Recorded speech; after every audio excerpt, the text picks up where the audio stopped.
their secret headquarters somewhere in Antarctica. The producer-most voted least likely to ever use a juicer, marching across the Santana, the always beautiful Panama producer. And here's the crankiest bastard on YouTube, Gary Kissel. Let's start the show!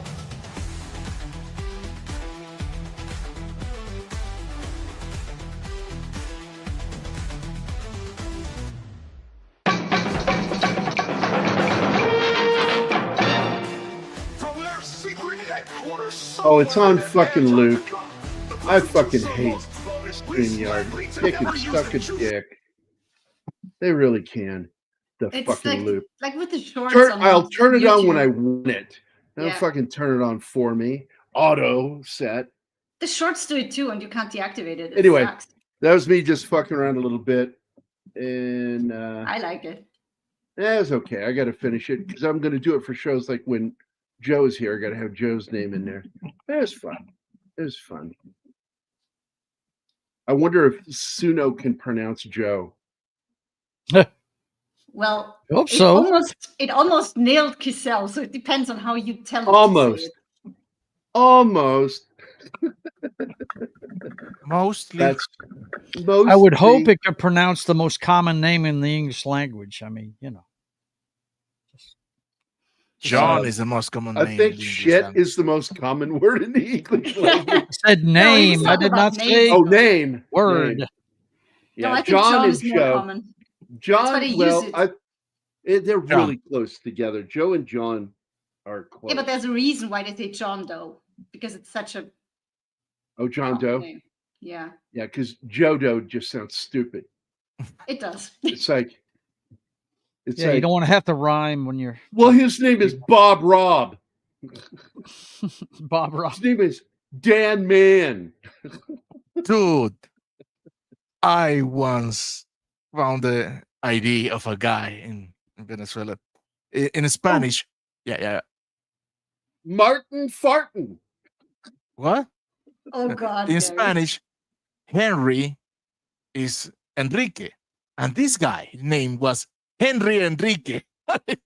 God damn, it's got the same name twice. That is odd. Yeah. It's really weird. Henry Enrique, right? That's sort of like I was joking about it while talking about it today. Made a little joke, talking about the great English actor John Houseman. I was unaware he came to the United States when he was just 22 in 1924, and he was working down in South America in Venezuela. Argentina. Was it? Argentina. And then after a year down there, he ended up moving to the United States and became an American, first a legal immigrant, and within a handful of years, an American citizen. And I was just like, I was unaware of that with him. I know the story of like guys like Boris Karloff, but I'd never known that about John Houseman, who's probably one of the greatest thespians in the history of the stage. And he's the guy who Orson Welles not only went to for help and advice, but ended up partnering with him temporarily with him and his wife. But what I laughed a little bit about is his wife is Austrian-Hungarian, technically today's Romania, but she was Germanic, and she had the last name Johann. So I thought it was funny that John married a Johann. It is. Well, it's like the chief. It's Patrick. His wife is Patty. Yeah, I know. Patrice. Like, yes. Patty and Patrick and Patrice. Oh my God. What are the odds? yeah, the crazy. Hold on a second. My headset's driving me crazy. I know couples like that. Oh, me too. One of my my wife's colleagues, they're a couple. There are Andres and Andrea. Snorty. Oh, Snorty. You're being a funny bear today. And I think Wade is wanting to pick a fight with me. Really? I don't see Wade. Where's he at? It's up Dog on is the better screen. than cats. There he That's is. what it says. Yep. Dog is better than cat. Well, first of all, one's a 3-letter word, the other one's 4.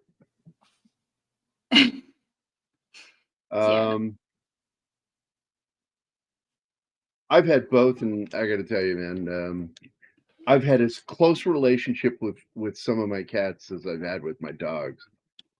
So I don't know. I had one cat. I swear to God, man, she would fucking guard my daughter. That's Ginger. She was very protective of her. Well, this movie veers from one message to another. The first No, it minute, doesn't. characters It good, doesn't. and the next minute he falls in love with the radio host. Yeah, dude, I don't know what the fuck you're talking about. That is not this movie. He doesn't fall in love with her. They've been in love in high school, and he stood her up He's on been in prom love night. with her since Yeah. high school. It never Before stopped. before becoming a killer. And to say the least, so is she. Because the minute she sees him, it's like she's a DJ and they should have had a sound, you know, the Yeah. record stuff when she sees him, because that's what happens. When Yeah, he the first sees thing he does when he gets in town is stop outside of her radio station, listening to her and looking at her, and she feels he's there because she looks up and sees him and knows it's him, even though he's wearing sunglasses. So yeah, they never stopped loving each other. Oh, I got to tell you again, but one thing for sure on this movie, an incredible 80s soundtrack. And I loved it. And yes, he's lying. He is not clearly the right age for someone that graduated in 86, because he's not younger than me. And but I've always liked John Cusack. And this film hit home for me personally because you know, I graduated in the 80s, and I remember that shit, and I remember being invited back to my class reunion, and I wouldn't go. Every single class reunion, I would help them design the website, help them Actually, do all sorts of Gary, shit. Cusack graduated from Evanston Township High School in 1984. Yeah, not 86. 2 years, no difference. He's closer in age with me. And but anyway, as I was saying, I don't even fucking remember. Were you? Thanks. No, I Were don't know you? what I was saying. That you identify. I actually had a point. I had a fucking point. Oh my God. Don't start with me. That just annoys me. The movie came out at the same year as another cult movie, Romeo and Michelle's high school reunion, which I hated. But under Really? You pressure. hated that movie? Wow. Yeah. Love the girls. I could watch them all day long. But yeah, I didn't like the premise of that film. Just the over the top goofy plot. This one has more of a straightforward one, which was based off of the fact the guy that wrote it believed that one of his classmates was a hitman. And he wrote this whole film. But the film couldn't seem to find its place. And it was hitting all over the place, not going anywhere. And of all people to help ground this movie was fucking Cusack. Cusack stepped in and actually helped write the script, which would end up being the final shooting script. He also co-produced it. Yeah, I found a this snippet was of an an- interview where he said it was more work than just being an actor, but at the same time, it was more fun and way more satisfying to do the producing work too. Yeah.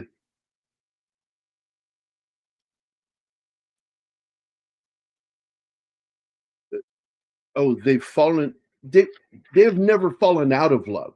She is angry at him, and he is full of regret because he left before prom and left her. And I laughed when she says a $700 dress. I paused it while watching the movie, and I said, like I said, Grosse Pointe is a fucking rich kid town. You know, you're talking, everybody in that town makes over 6 figures. I mean, The only people in the town $700. not doing it are the young people working in their shops. And some of those people that work in the shops are from the next town over, well, or Detroit.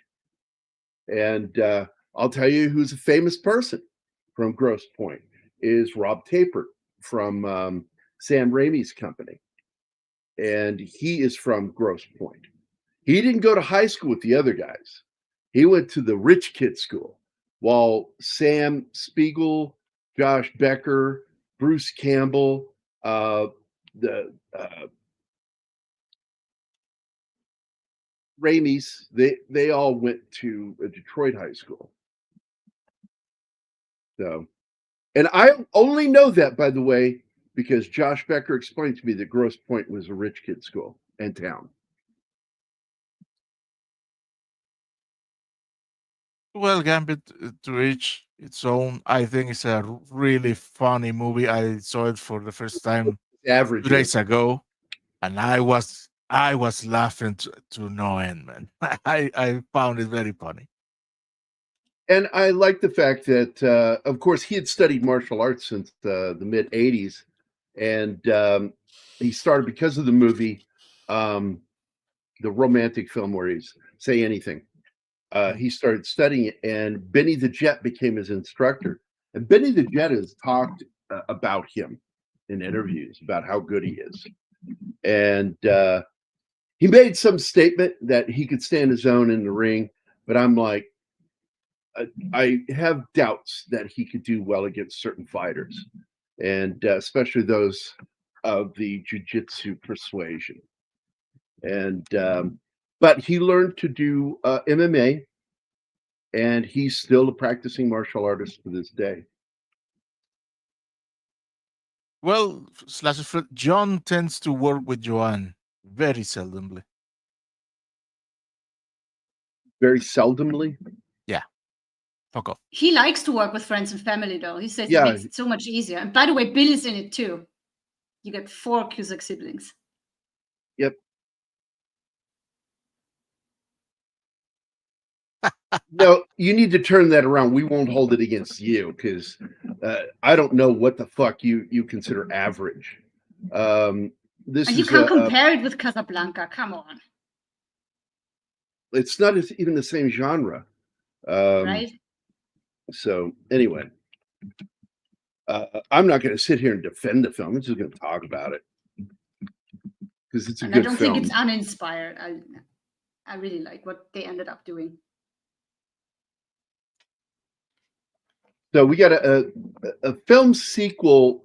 Some people have called it a quasi sequel, and I'm like, no, it's not. It's not. Which was War something that he did in the 2000s, and it had, you saw the return of some of the cast in it, and I'm like Dan Aykroyd, but he's dead. I'm like, no, so it's not a fucking sequel. Stop trying to call it one. It's not. They're also trying to make war fun, and it doesn't work that way, and it shouldn't. Yeah, comedy, which you can do it with soldiers, but like the behind the scenes shit, no, fuck off.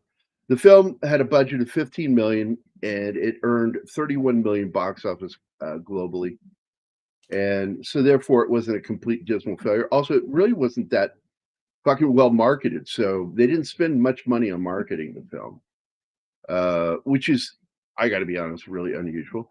But it's more than that because I got to tell you, Gambit, you've got a fucked up opinion, man, because you have what's referred to as a posse in Hollywood. Okay, this is common with filmmakers to have posses. You know that, right? Like this goes back all the way to the fucking 30s.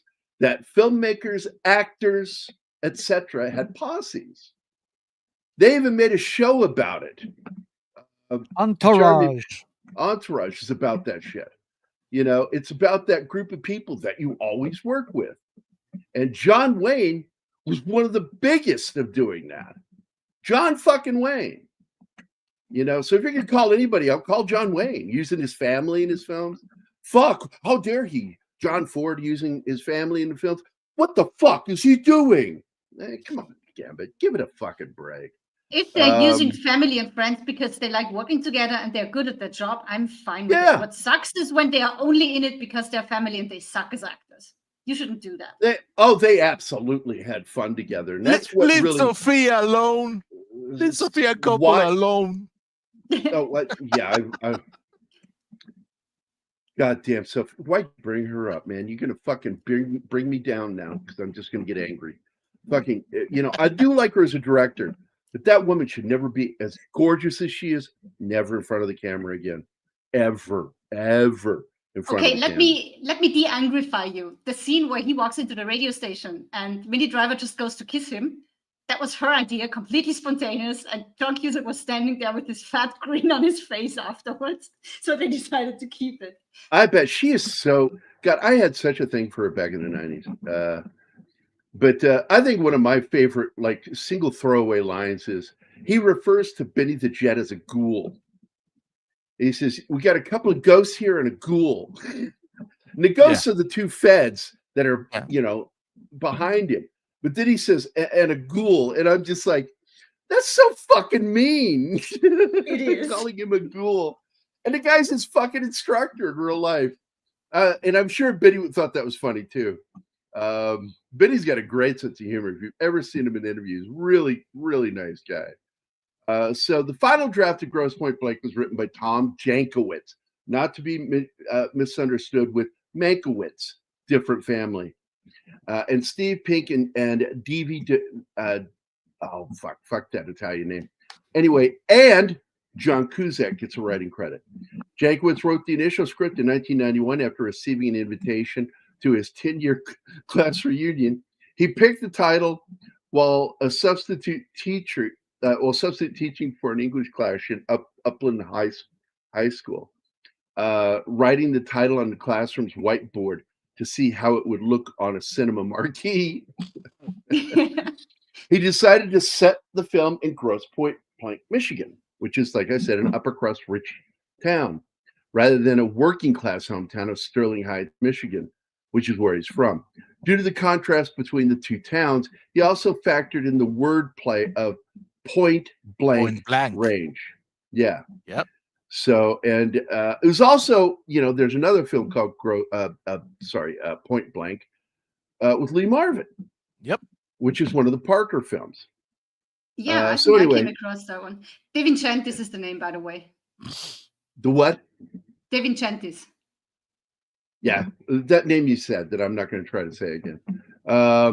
So anyway, Jankiewicz simultaneously worked as a substitute teacher and a cashier at Big Lots in Upland, California, to make ends meet before his script was picked up for production. Raised in Sterling Heights, he based several of the film's characters on his real friends from Bishop Foley Catholic High School in Madison Heights, Michigan. For example, Paul Spiricki was originally named after his best friend during his high school year. And some of the other names, I'll just tell you right now, some of the names of real people are still in the script that he went to school with as an homage to his friends from high school. So director George Armitage later said that he, quote, did as much as anyone did in terms of writing, end quote, the film, but did not seek credit. He added, quote, the script when I met with John Cusack and the writers was 132 pages.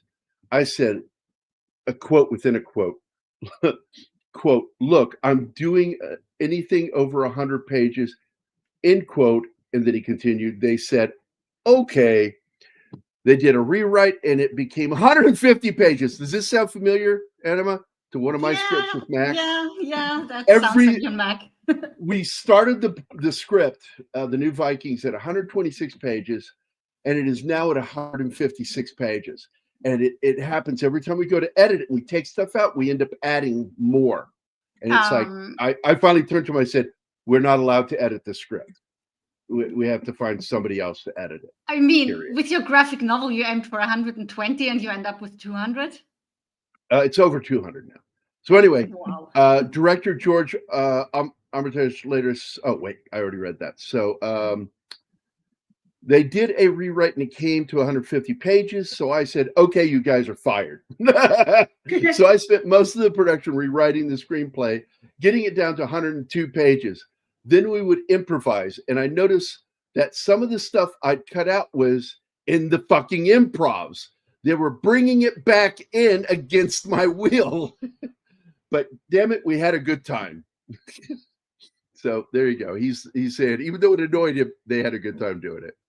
The majority of the film was shot in Monrovia, California. Only an aerial footage of Lakeshore Road was used for the Grosse Pointe.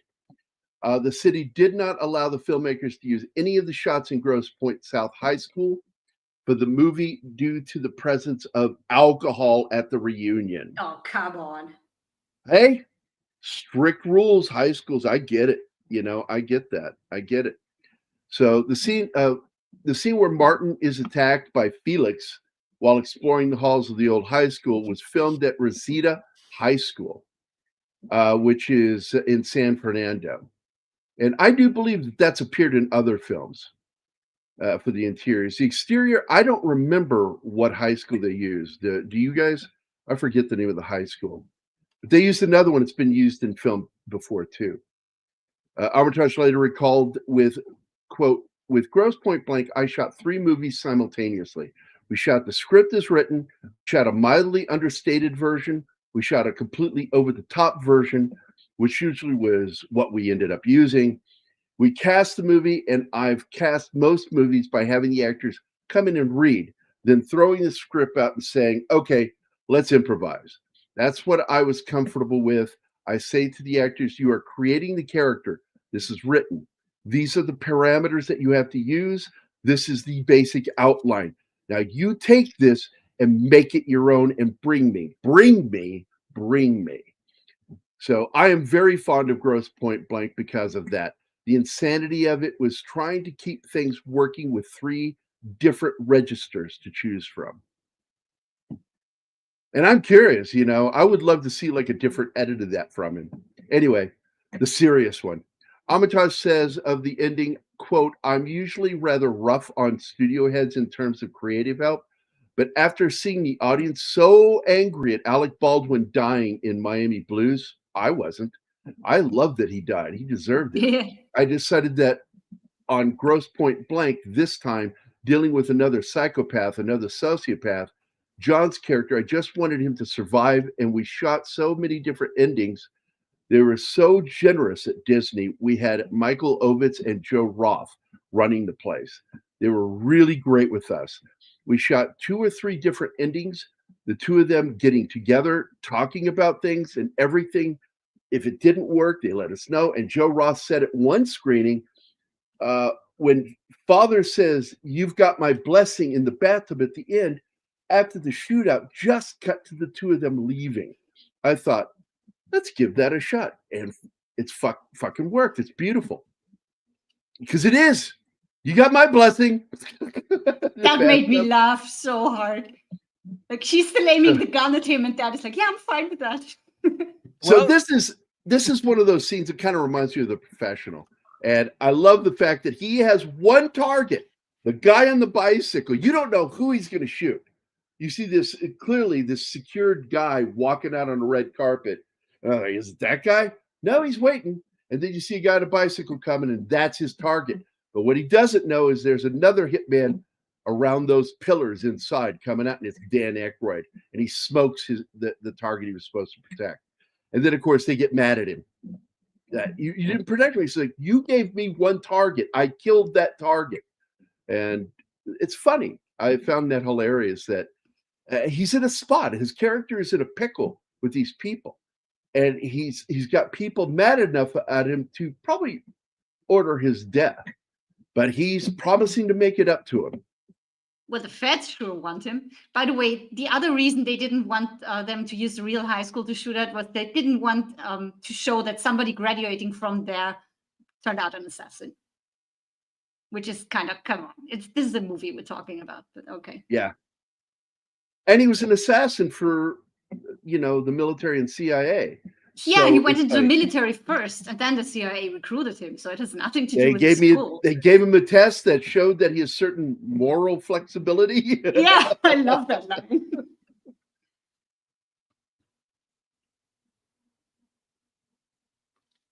And that's where he shoots the bicyclist. Then all these guys get their guns out, they're running around.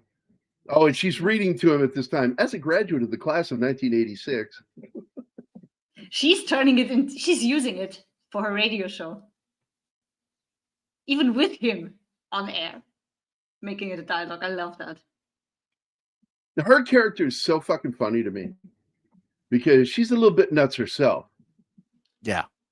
And when she gets to tear down the office, she has way too much fun doing that. Well, when he gets her on the phone and he goes, well, I told you I would take care of you. She goes, what exactly do you mean by that? She gets scared, like, no, not like that. No, reach under your desk. I left something for you. You need to be careful with your phrasing when you're an assassin. I mean, in one scene he says, I'll give it a shot. And everybody's like, oh, no. You don't say that as an assassin. This scene cracked me up too, where Dan Aykroyd actually gets on the phone with him and then pulls right up. And they're always so fucking paranoid with each other. And that whole fucking bing, bing, bing, bing popcorn thing just like is so bizarre. But I've met through my travels, I've met some really odd motherfuckers. And I've met spooks that I suspect were killers. And I have a close friend who I know was a spook killer. He went out there and smoked people, and he's one of my closest friends.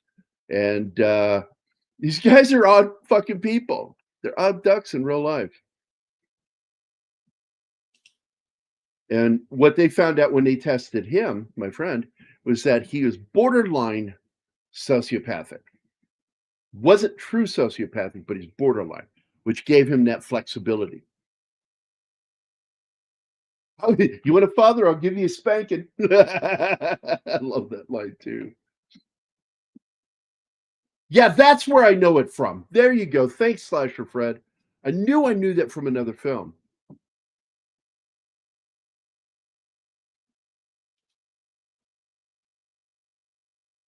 So in the United States, it earned $28.08 million. And globally, it earned 31.07, which is really not that bad for us.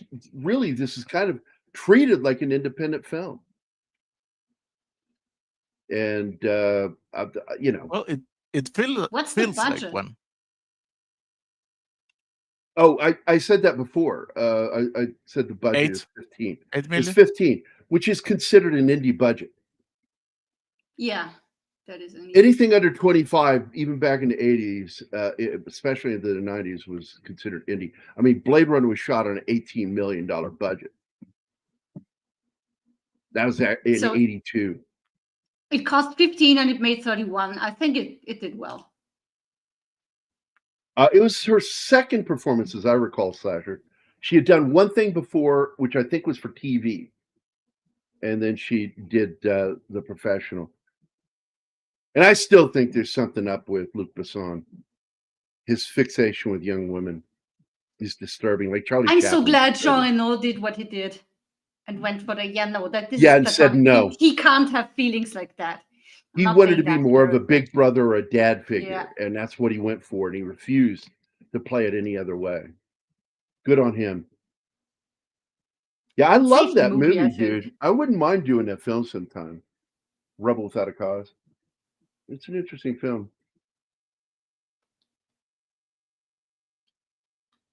You're killing me. Oh, man. Now, this scene I really like because it's reminiscent of something I saw in a Bond film where he's dripping a toxic resin down this thread or cable. It looks like a thread. And my guess is probably metal because you want it to be stable. But he's got it on the tripod. And he's dripping it down from the syringe. And right at the last instant, the guy turns like that and drops on the corner of his mouth. And they did their research. He was supposed to be fast asleep, like sleeping heavily. Well, his deep sleep cycle is this period to this period. So he wasn't supposed to be that easy to wake up or move. I'm wondering, how did they find that out even? How did they get that information? The movie, I love the movie Buffy the Vampire Slayer. I don't like the series. I love that fucking movie. That's perfect. It. You're tearing me apart. That's it, Gambit. I thought you never watched the series. Who?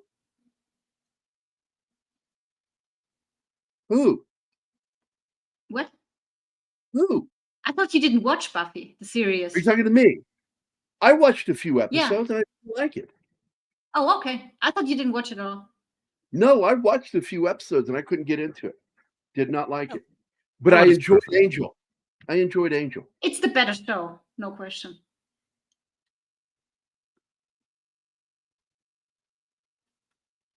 Yeah, because that's what he was. He was a burgeoning serial killer.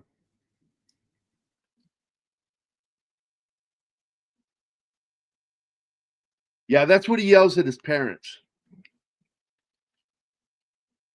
Because they're bickering all the time.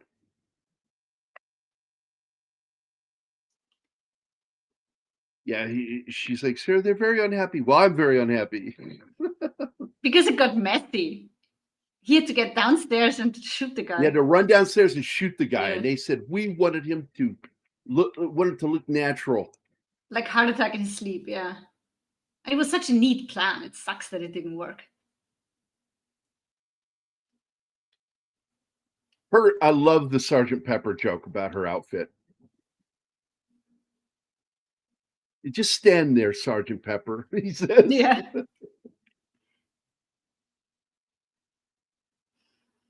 I was He's so one of those reluctant guys. to go. I think Mac also back in the late 80s going into the 90s, we all kind of had a thing for her. And good God, that went away quickly. Why? She didn't age well? Because Like in a she's handful of gorgeous in years. this.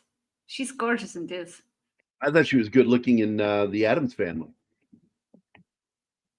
She was the villain. Oh, this is so funny. He's basically holding that psychologist hostage because he told him like 4 or 5 sessions in what his job is, doctor-patient confidentiality. And ever since he hasn't been wanting to work with him, but he shows up every week at the same time and has a session with him. And he's too scared to turn him away. So much fun.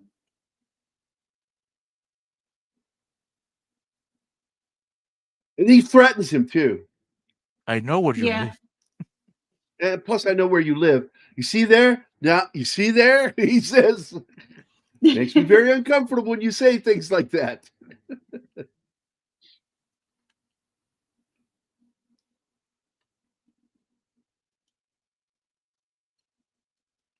I mean, the dude is so nervous. He has this, what are they called? The pearls that he's fingering for stress relief. Oh, well, first I thought they were like either prayer beads Prayer, yeah.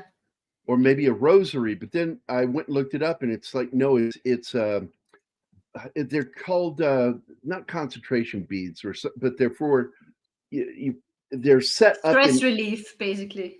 yeah, it's like they're not evenly spaced, and so you're supposed to just sort of go to each one and have like a thought and relax doing it. And he uses clearly he's Jungian because he brings up anima. No, It lacks he's anima. using anima as soul. It doesn't have an anima. It doesn't have a soul. God damn.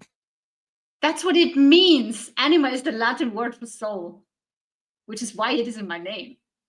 Troubled soul. Because I was back then, and then I kept it. I don't know what that outburst was about. Do you? I don't know. That was weird. It's Martin. Cut him some slack. I wouldn't watch Buffy the series for a long time because the cast mostly played teenagers, and I identify with them. Oh, you identify as a teenager? Okay. Then I found out one character was Tweety Old Librarian. I was a librarian at the time, and I swore my library was on a hell mouth. Really? If you ever watch the play Grease during the song "Look at Me, I'm Sandra Dee," they make a reference to Sal Mineo. Yeah. Sal Mineo and what's his name were roommates at one time, and possibly more. There's suggestions that there were more. James Dean.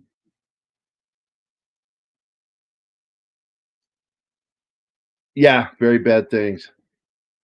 John Cusack was the villain in the Addams Family sequel, The main villain in 91 was Abigail Craven. Okay, all right.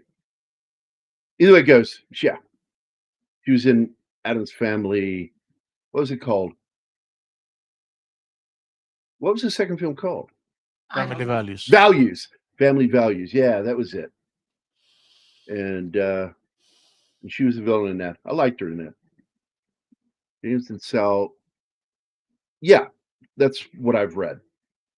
But again, nobody ever comes with any proof. The allegations. People are dead and talking about them. It's like, fuck off, man. But yeah, that is exactly what I read.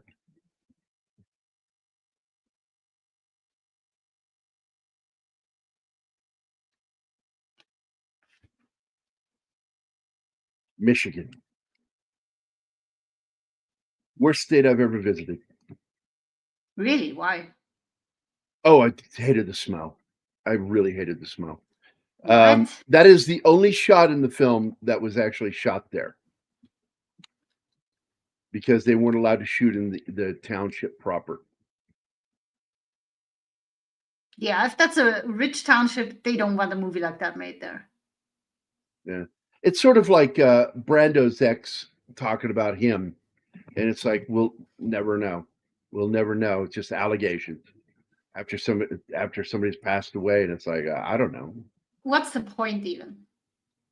He's Like, gone. I remember I got into a heated argument one night, and somebody in the audience asked the question, well, wasn't Richard a homosexual, as the play suggests?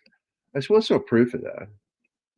I said, the only incident that they refer to is the incident in Damascus where he laid prostrate naked in front of his army to apologize to him. Look at that mouth. That's a purr mouth right there. Word mouth. That is a purr mouth. So I'm like, well, what are you trying to say? They said, well, he was doing it because he had sodomized one of the, and I'm like, where do you fucking get this from? There are no letters from the period that confirm this. Nothing written at the time that confirms this. And I got to tell you, laying prostrate in front of his fucking men is not the way you get punished for being a homosexual. You were drawn and quartered. Didn't matter if you were blue blood or not. They killed many blue bloods by drawing and quartering them, executing them violently for that act, sodomy. It's like, anytime I hear allegations of that stuff in mass or with characters from the past, I'm like, stop alleging these things that you have zero proof of. Right. I could easily say that he had a purple dick. Oh yeah, King Richard III or Richard II, Lionheart. Yeah, he had a purple dick. That's where he got the nickname, the Heart of the Lion, because he had a big old fucking purple heart on. Like, fucking people. This lady's cameo is great, and this felt really improvised because it's so awkward. Yeah. And she's backhand insulting him, little tiny ones in there. He kind of gives it back to her with the whole Mary Tyler Moore thing still kind of working for you. Or still working for you, kind of. Yeah, and here we hear the version of Live and Let Die. When he discovers that his childhood home has now been demolished and turned into a supermarket. Turned into a convenience store. Oh, convenience store. Ultimate. And I got to tell you right now, working in there, such a shithead. That is not something they built as a convenience store, because that is a. Let me get to it. This is a former gas station garage. That building. They're going to destroy in this movie. That left is not originally an office. That was originally a garage, or where they Car took the wash, money. maybe. And then the areas to the right were probably bays. So but they I can modified it see that. and they turned it into this convenience store. And it is one of the overlapping stories that we keep coming back to throughout the film. Because every time he gets really stressed out, you can never go home. He even uses that when he calls his therapist. You can never go home. Because he went home. And it's not a good experience. And his childhood home has been destroyed and turned into a convenience store. And it's driving him insane. And eventually, like the two spooks walk in, and then the ghoul comes in the next time and lights the place up and sets off an explosive, which And I the will kid tell you doesn't now. even realize it. Oh, that scene was funny as fuck. Well, it's so bad in the fact that that's not how plastique works in a microwave. First of all, just turning it on with the plastic, if you've got metal there, will set it off. But never mind. It's We'll get there. You gotta check your brain for that one moment for sure. The rest is fine, That though. him walking into this place, and he's walking into the area that used to be his living room. And he gets in this argument with the clerk, and the clerk's like, "What?" And he goes, "You know, what are you doing here?" I'm working. I'm working my shift. He's just so fucking annoyed that there's a convenience store, and he doesn't know how He's to react to mean it. to the kid, Oh, but he he is. saves him in the end. And I don't recognize the video game, but I'm sure. Oh, it's Doom too. I recognize it now. The Fuji blimp. Do you guys remember that thing? It used to be a thing, the Fuji blimp. I have no idea. I love it The when only he blimp I ever remember is Goodyear. That's it. Well, the Fuji film had their own blimp, and it didn't last very long because film died.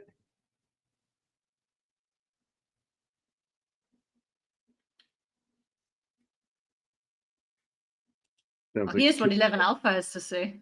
Oh, put it back up.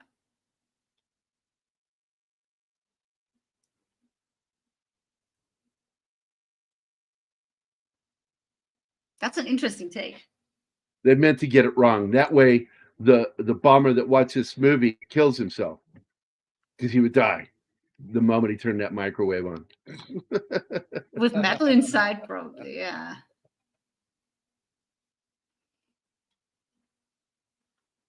And Rebate Nature, what is it? It sounds smarter than shooting plastic. Yeah. Yeah. Well, I thought he should have just left it there in the microwave, but not turning on the microwave, but leaving it in the microwave. The microwave was just there to give us a timer. So he knew he needed to get out. Like, Well, you could have had a timer on the thing, and he hears the Yesterday. beeping, and he's like, and the way I would have written it, he hears the beeping, but the microwave's not on, and then he looks inside the microwave and sees the timer. That's how I would have done it. Yeah, I know. But I think, yeah, it's kind of looking like a potato in there, which is funny. So I don't know. Potato bomb. Well, Anima really liked the lady playing his mother, and she thought, "Is she related?" Look, nope, no relation. A lot of family. She in really this film. looks like she could be his mother. That is. I mean, it just jumps out at me when they cast so well. Hey, I do it all the Vickman's girl. time when they have a younger version and then the grown-up version, and the younger version really looks like it could be him as a kid or her. I like. Well, that. that's something we've seen on Magnum PI in particular, because they had Yes. the mother play the older version of the girl, and the daughter plays the younger version of the Well, girl. yeah, that is supposed to work if it's the actual daughter, but they do it sometimes with child actors that just look Well, they did it- perfectly. I wanted to point out also in that episode, they had Jose Ferrer play the older version, and Miguel Ferrer play the younger version of Jose. And that's a great Magnum PI episode. It was a lot of fun. Oh yeah. God, he is just having so much trouble coping with. I mean, if everything that could go wrong when you go to your high school reunion could go wrong, it went wrong for him. Well, he His felt mother's- insecure about going there in the first place Yeah, because it's been so long and everybody's going to talk about what they do for a living and he just can't. I mean, he does and nobody believes him, which is funny in itself, but yeah. He actually tells them. So, where were you? I joined the military, and then later became an assassin for the CIA, and then a contract killer. And they go, whatever, for a dude. I mean, the I first kill person people from for a his high living. school that he runs into is this real estate agent. Which And he tells him pretty plays- much right away, I sold your home, I know that. But they still end up pulling up shit together because he's the one helping him get rid of the body in the high school. Yeah, later After on. that epic fight. So just want to point out that's Jeremy Piven. And Jeremy Piven and he became close friends in the mid 80s. And that's why you see him in a lot of Cusack's projects, because they're like best buddies and they still are to this day. Which is, makes me sad to think that both of them are assholes. But I wanted to pause here because I love this moment where he pours this bottle of whiskey on his dad's grave.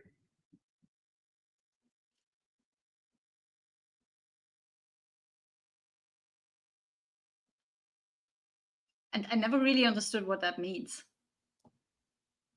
It's something you do for For a fellow soldier. If you're with friends, each person takes a drink and then you pour a shot for your friend. Pour one out for your buddy. Yeah. Yep, pour one out for your buddy. Really? Who's dead. Yeah, it's a tradition. And I like that. We don't have that in his here. case, he pours a whole bottle. Yep. Because he hasn't been there in 10 years. So It also signifies his dad was a boozer. yeah, probably. Part of the reason he left. But to me, it seemed like There's he has to make a it little up for radio not station. visiting his grave for so long. Yeah. I saw it more as the other. There's the little radio station. Now he pulled up the first time to look in, and she sees him. And then she says something about the past. And then he just has the balls to finally walk in. And she attacks him by kissing him. And I love that this was ad-libbed, that it completely took him by surprise. And they got so close. They were so close that it felt like that's something that would happen. There you go. She just decided to go all in. And if it doesn't work, we'll redo the scene. What the fuck? But I feel like this would be good. And it was. Their chemistry is amazing. Yeah, good comment, Gambit. I like PCU, by the way. And yes, Jeremy Piven's in it. Also a young Jon Favreau. Sax is here. Yeah. I really like that film. By the way, there's a Cusack film I have never seen. I forgot all about it until last night. And I'm like, I need to watch this movie. Because I noticed in the trailer for the movie, Keith David is in it as one of the Jamaicans. And the movie's called Hot Pursuit. Never seen it. Dax is here. What's up, brother? Something, sir. And then he crashed into a DUI checkpoint, committed 10 felonies, and not to mention FUing a room full of cops. You FU me all the time. Fuck you, Kyle! Well, fuck you, Kyle! Ooh. Oh. No. Fuck you, Kyle. You're a piece of shit. I was trying to play it and it kept stopping. I don't know what was going on there. It's StreamYard. Anyway, we love you, Kyle. Yeah, I only say fuck you to people I give a shit about. I know. I hear it all the time. And I He give it feels back. he feels the love. He feels the love. Can you feel the love tonight? He says bonus Kyle.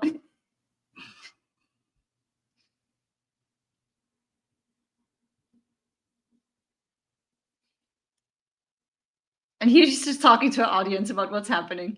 And it's amazing. She's turning him into a show. And it's so funny because I know a lot of my fellow military vets that cannot sit with their back to a window or back to an open room. Yeah. Oh yeah. I don't know what causes that, but Well, it's situational awareness. Cops do it too. I've got a double dose I of it. always want to see what's going on. I always want to see if I'm Yeah. uncomfortable with my back to a room. I make other people do it because I've got to see what's going on. And if someone has to act quickly, I want to be that guy. Oh, I don't see what he got. It just says it's a square for me. What is that? It's a smiley with hearts. Oh, He feels okay. loved. Mobsters too. Well, I'm neither of that, and I really hate sitting with my back to the door. I don't mind windows that much, but it's the And he reason didn't why my even desk fully is in the shut the position that it shade. is now. He Yeah. didn't even fully shut the shade, but it's driving him nuts having that behind him because he's trying to talk and he keeps looking back behind him. And she goes, "Is really?" And she gets up to go fix it and he switches seats with her. That's fucking funny to me. I laughed at that. I cannot sit with my back to a fucking open door or window or any of that shit. Like But I she doesn't remember, want the blinds down, so I was in a relationship with somebody and they had to sleep with the bedroom door open. And I would wait till they fell asleep and I would go shut the fucking door. I'm like, I can't do that. No. Closets too. Closets have to be closed. That's since I was a kid because of yes, monster. absolutely. About the door, yeah, my cats taught me differently because my cats hate closed doors, and Loki figured out how to open them. So yeah, I had no chance. Back to the door. Oh, we got a back door. So here you go. Here's yours, Kyle. Died, and you were in deep, absolutely the deepest. Shit, Ma. I don't like that language, but that's exactly what you're going to be in. And you, Jada, use the back door from now on. Okay. Well, fuck you, Kyle. There you go. I'm just glad you didn't pull out that fucking beaver as a reward. Oh, no. I was getting ready to do that going. And don't forget, Ah, this episode is brought to you by Backdoor Beaver. Best I popcorn hate in that town. thing. Oh, I love this. Like one of his old friends is one of the people that calls in. And she just shuts them down. She lets them talk a little bit, and then she's like, "Okay, next." Nobody gets to Next. finish. One of By the the way, feds Martin, calls in too. I need to send you the transparent thumbnail for that, say, for future things. God, there's so many things I still got to do to get that logo, the new logo, going on everything, because that's the old one. And I love that logo, but it's been with us for 6 freaking years. And it's time to update. So I wanted something a little more energy, like it's moving. Yeah, it's just, you know what my problem is with it. It's not lining up. With You what? tilted the letters, and the edge of the M is not at the same angle as the edge of the screen. And that just will take me a little time Well, to look get used to it. who has to go through shit that I go through every day with my OCD. By the way, baby, fuck you. I love you. Okay, so this is Fuck you, Benny Gary. the Jet. And I cannot pronounce his last name, Martin. You want to say it?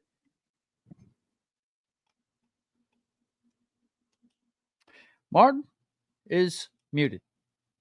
Oh, Hold on. it's Benny Urquidez or something. I have trouble with his last name. If you can write it for me in the private chat, I will do I will my spell best. it. Anima, you want to type it? Because I can't right now. I'm looking for it right now because if I His see it, name I is can spelled probably get it. Urquidez. Urquidez, Okay. I guess. Benny the Jet is the thing. Yeah, Benny the Jet Urquidez. Urquidez. Urquidez, Ben- yeah. Benny Thank you, Urquidez. So now I know how it's said, Urquidez.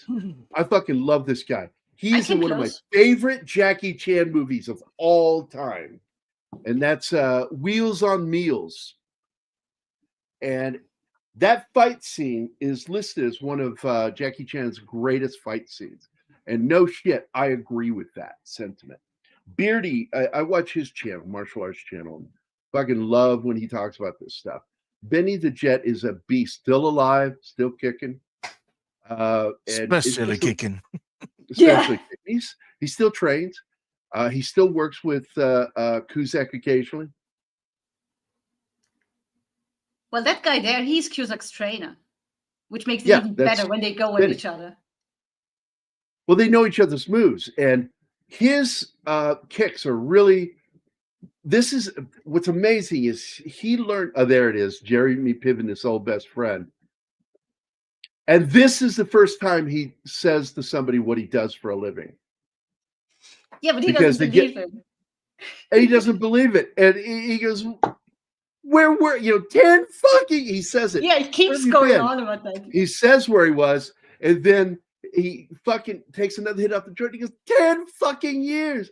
10 fucking years. 10 years. Where the fuck have you been? And he goes, he repeats everything that he said previously. I joined the word for word. military. I got recruited by the CIA. I earn my money killing people, more or less. Paraphrase. Yeah. He just And I he kill doesn't people believe him. for a living. And it's like, and he just laughs. Like, that can't be true. And then he Yeah, even but the tells thing is her. when well, yeah, but when he comes in after he just nailed his former teacher, I forgot the character's name. He doesn't even really hesitate to help him. He's just like, yeah, okay, I guess it was true all this time. Yeah, And he he's wouldn't all got in laid by helping the him. teacher. Wait, Gary, I need to make a correction. Yeah, I don't know because I got the information in English. I don't know if it's Urquides or Urquides. Well, I like However, the way you're saying it. however, Urquides. it's that kind of surname with that structure tends to be Urquides. Well, he's But clearly Filipino.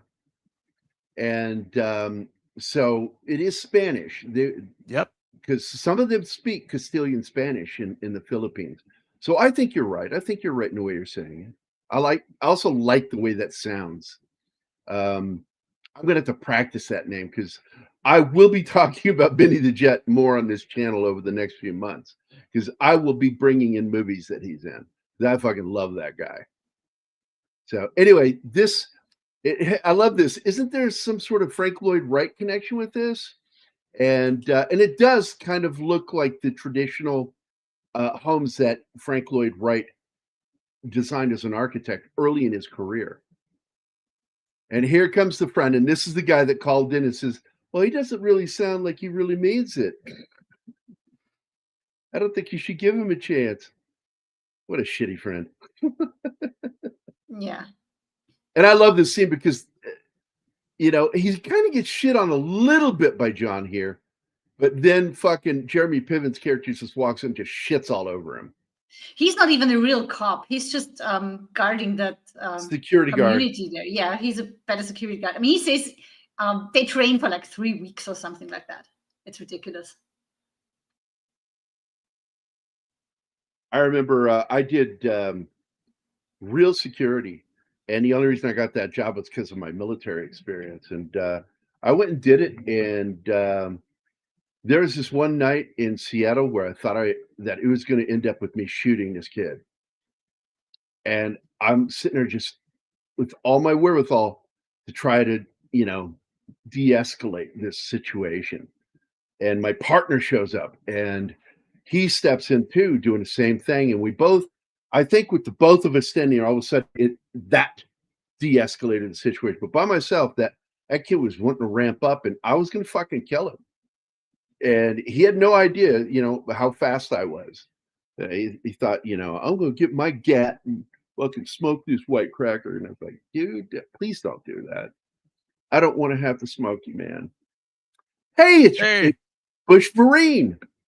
I saw this movie once with my brother when we were shit-faced. We laughed, but I don't remember it. Also, I don't remember my brother. No. But go rewatch it. It's fun, Bush. Oh, wait, no. The best has an amazing fight in it. Also, I was just really drunk and I didn't have a brother. It was just me in a mirror. Wait. Here we go. Here we go. That sounds like tush to me with a T every time I hear it. It sounds like 70s You need to get Bush your to ears me. checked, Joe. Huh? What'd you say, Anima? Good one. You need to get your I fucking said ears you need checked. to get your ear. You need to get your ears It's checked, really boosh. Joe. Oh. Joe, you Well, need to yeah. get your ears checked. Says who? Hey, Joe. Gary. Hey, Joe. Hey, Joe. Where are you going with that gun in your hand?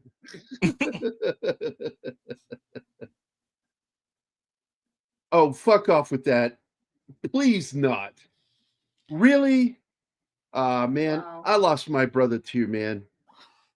My brother was That just is the sad. biggest. Sorry to hear that. But yeah, I know what it's like to lose a brother, man. I was close with my brother Mike. Also, I also said shitty things about him when the week he died. When I spoke at his funeral, I said, after years of him being a designer for homes and businesses of their landscapes, doing great artwork for that, because art runs in our family. I said, for years, I tried to push him to get on the internet to promote his business, wouldn't do it. And finally, the day that I get him to be on the internet on Facebook, his Facebook page is still there. I helped him create it. He fucking dies 5 days later. And I said, Mike, you're a fucking asshole. But I do miss my brother. You made him feel bad. Win.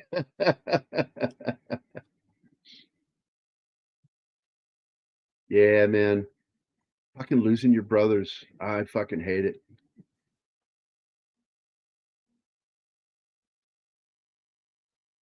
So, when did he pass away? Oh, you read Wisdom at your father's service. That's nice. I couldn't When did do your bro- anything at my mom's. I was just Yeah, all you- my siblings had something. I suspect you are pathetically useless at a funeral for someone you love. That the minute you start talking, you'll start bawling. I bet money. No, I wouldn't even have been able to walk up to the stage. But at my grandma's service, I was standing next to my dad, and he was holding on to me for dear life. And at my mother's funeral, I read her part because she couldn't. So I'm not completely useless. Just with my mom, I couldn't. All right. Well, Change the subject. Please.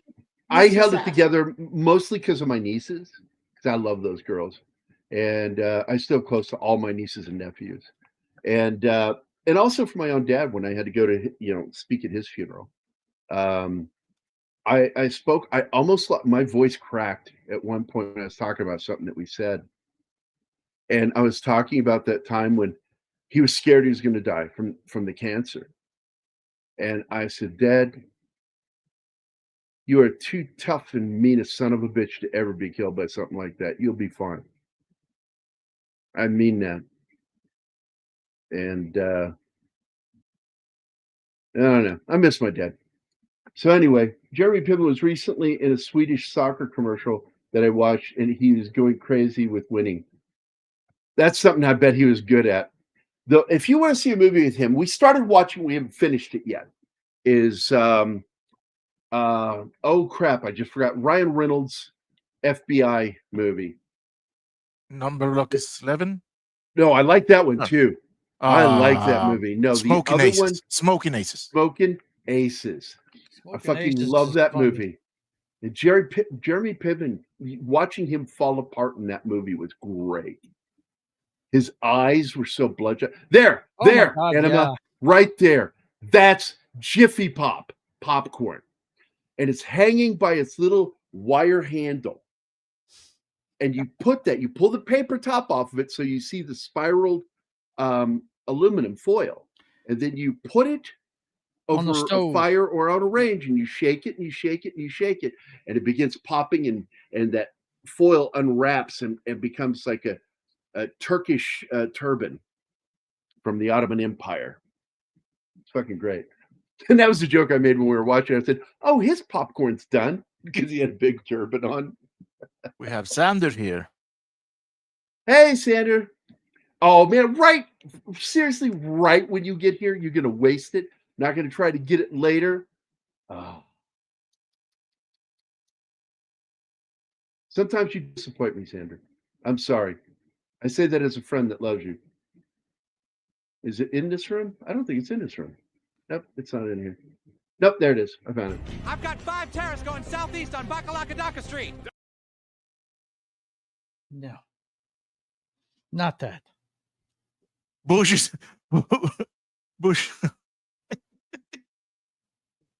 He's keeping score of the GP ball.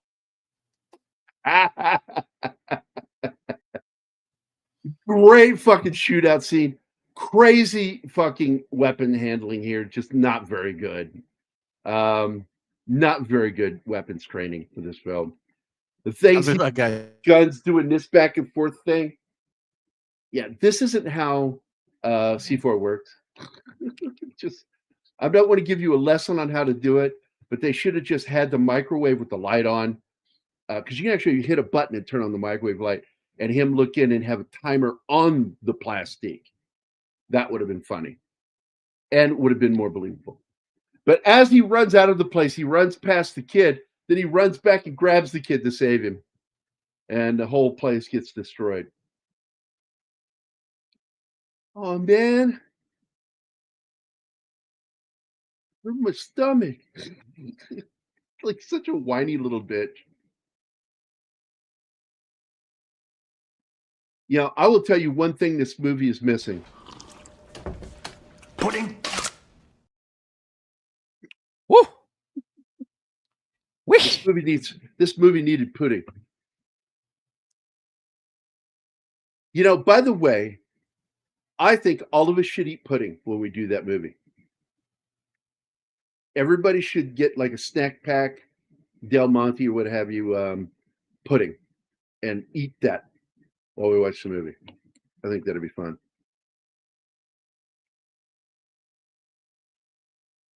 And just for that scene. Kick ass. I like that movie. We should do that one too. Oh, right, fuck off. I'm sorry. That cat and her attitude. Guys, I'm going to have to jet. You guys take it easy. Oh, are you going to Benny the jet? No, it's not going to be anything that extravagant. No. But I am going to say thank you for having me as always, and I appreciate it. Oh, you bet, man. You're part of this panel. Thanks for joining. You're on the thumbnail. I see that. I appreciate it. It was great having you for the whole show on Monday, bro. Yeah, that was fun. It really was. And do you want to add anything before you go about getting to talk with Dale? Yeah, it's always great to talk to him. That was the second time I've been on with him, and he's so accessible, man. You know, you hear about. I worked for him.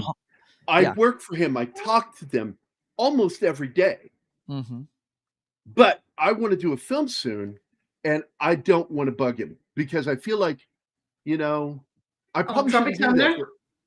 I want to do Tropic Thunder. So what I'm going to do is just get notes from him. Yeah.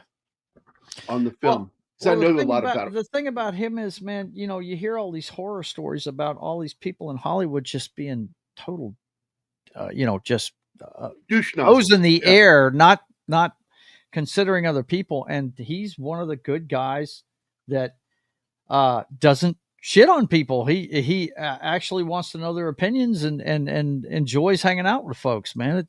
It's really a joy to hang out with him. He's really a nice guy. I'm glad you had a good time, man. I'll do it again, but I'm probably going to wait a while, like a few months before I do it again, because I don't want to abuse that privilege with him. No, you shouldn't. You shouldn't. But he's a wealth of information, let me tell you. I have access to him, and so I'm going to ask him.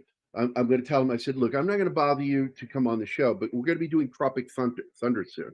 And I want you to just give me certain things. Just tell me certain things that you would like to say. You can do it on video and I can transcribe, or I can just play the video, and I'll see what he thinks of that. And then if he decides, if he says, I'll show up for you, then you just arrange it around his schedule. Yeah. I'm so trepidatious about that because I'm just saying, if he offers it, then you say, well, when can you do it? That kind of thing.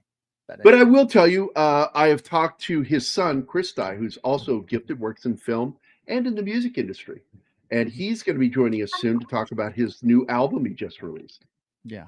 I thought it was funny that he kept bringing up the creative bone he's got. And I'm like, why would anybody think you don't have one? I mean, you've been in movies People for how think you're long? military. Yeah. They don't think military. People think military people are structured and everything. It's like, no, we are structured. I'm very organized. Yeah, in the but way that I was do beaten certain into things. us. Yeah. You know. Well, Great of my heart is dad something you can't my get dad beaten beat out that of into me, and it got reinforced by the military because my You drill know what I'm sergeant said, saying? You know. he's like, "You already know how to do all of this shit." I said, "Yeah, because you guys don't compare to my dad." But anyway, get the fuck out of here, man. I'll see Yes, you later, sir. buddy. I'm Thanks for gone. being Be here. good, guys. See ya. Bye. Bye, buddy. So, all right, back to this. So I like this intimate scene where they go out to dinner, and then his other sister pops in drunk, playing a drunk from their class. It was great. She's the prettiest one of the siblings. Yeah, but they look like each other. Her and Joan. They're clearly sisters. Like undeniable. Well, Joan and John look a lot alike, and Joan. Me too. But Bill, Anne too. his brother Bill, looks a little bit like him. And by the way, Michael Cudlitz is in this. Very young Michael Cudlitz, who would later be the cigar chomping sergeant in Band of Brothers. He also would be seen later as a soldier. That's right. What the He's hell? the problematic drunk, in right? a soldier in The Walking Dead. Really Where's good Joe? actor. What? Where's Joe? He had to leave. He has a show. He got tired of you not answering his questions. Oh, well, I said that I was getting away from keyboard. It's not my fault if all of you He has to go ignore set up me. his own show. I know he usually stays longer, but apparently he has shit to do today. So I know that I, Jefe, do not have your superior intellect and education. But could it be that once again you are angry at something else and are looking to take it out on me? I love Well, that. I don't know if you have addressed it with, but hello, Tom. And Hi, yeah, Tom. I never knew about this movie until Gary talked. We were talking about movies one day, and he casually mentioned it, and we were doing it. And I watched it this week, and man, did I like it! Well, Gambit suggested it a while ago. This bathroom scene, yes, he did. This scene is so fucking funny to me because, unbeknownst to Cusack's character, Dan Aykroyd is in that toilet stall, and these feds, he's fucking with the feds, and then when he leaves, Dan Aykroyd comes in, cover almost blown, and he goes, wait, he's coming back, and he goes back into the stall, and he's not coming back. It's just them fucking with Dan Aykroyd because they're not. He's so bad. Yeah, these guys don't work for him. They're working with him. And basically they're waiting for John to kill this guy so they can kill him and come out the heroes. They have to wait for him to take illegal action. They can't do anything. Yep. He has to commit a federal crime for them to, exactly. And they're so bad at it. I enjoy this scene so fucking much. And I like the fact that, the black guy is like going, she's so nice. The way she smells, it's like, this guy's so fucking funny, this black dude. I don't know who he is. I've never seen him in anything else. But his name is K. Todd Freeman, and he's just so fucking funny in this. And of course, everybody knows Hank Azaria is the other Fed. Yeah. And, I used to like Hank Azaria, but then I felt he was kind of a pussy about a couple of things, the end of his marriage with Helen Hunt, and then the way he acted with I just forgot Apu, that he was not going to do the voice anymore. He felt that people had complained, and it's like, no, like very small number. A lot of Indians like that character. Like, why don't you just do like other shows and have somebody come in that can imitate your voice who is Indian? Don't fucking be a pussy like that. Oh, the thing is, they even made a documentary shitting on him. So I understand him fearing for his career, but he should have. I don't know. Well, he wasn't going to get fired, for God's sakes. He was not going to get fired for that. That was just bullshit. By the way, I love this line. You're still in the penalty box. And he goes, right. I'm going to steal that. Because that is such a great line that she says in this film of like, I've not taken you back. Don't even entertain that idea yet. You're still in the penalty box for what you did. And then she gets panicky on the night of the class reunion and he's late. Oh, well, flashback, hello. By the way, Freeman was in a lot of things. A lot of Broadway, but also in film and TV series. He did stuff. I don't know him from anything else. It's like, and he looks like one of those actors I would really enjoy to see. So let me see. What's it you seen? It looks like it's minor roles all the time. He was in that terrible Teenage Mutant Ninja Turtles came out in 2014. He was in Cider House Rules. I've seen him in that. Oh shit, he was Dutton in Eraser. I didn't even recognize him, dude. Who? This actor, K. Todd Freeman, the black guy. He was in Eraser. He played Dutton with Schwarzenegger. That's one of those films that like it's a guilty pleasure because it's so bad that I like it. It's fun, damn it. Let me see some other stuff he's been on. Oh, he's on a Rehearsal. I've watched almost every episode of that. A couple of them annoyed me, so I stopped watching. Looking he to did see 5 episodes in Buffy. I don't remember him from that at all. I don't either because I didn't watch it. I did twice, I think. Yeah, he had a lot of bit parts. Yeah, he was in an episode apparently of Elementary, and I watched every episode of that, despite being frustrated with it. Good grief! So yeah, he did stuff, but minor parts. It looks like. Yeah, no major roles. All right. But they say there's no such thing as small parts, only small actors. Son of a gun, Gary. Don't be like that. Okay, this is one of the running gags that I like too. That every opportunity he has to open that folder to see who his target is, he decides not to. Which makes I consider the best twist of this movie is at the end when he goes, son of a bitch, the fucking luck. Yeah. You know, I for a very long time during the movie, I thought she was going to be the target because that's what I thought. Yeah. They said it's a witness, and she says to him, "I record everything." So I thought, oh, she must be the witness. But no. Yeah, I think those are intentional hints to make us think that. Because I thought the same thing. I thought she was going to end up being his target. But you meet that dad in that one scene where he goes in to greet him. It's actually coming up.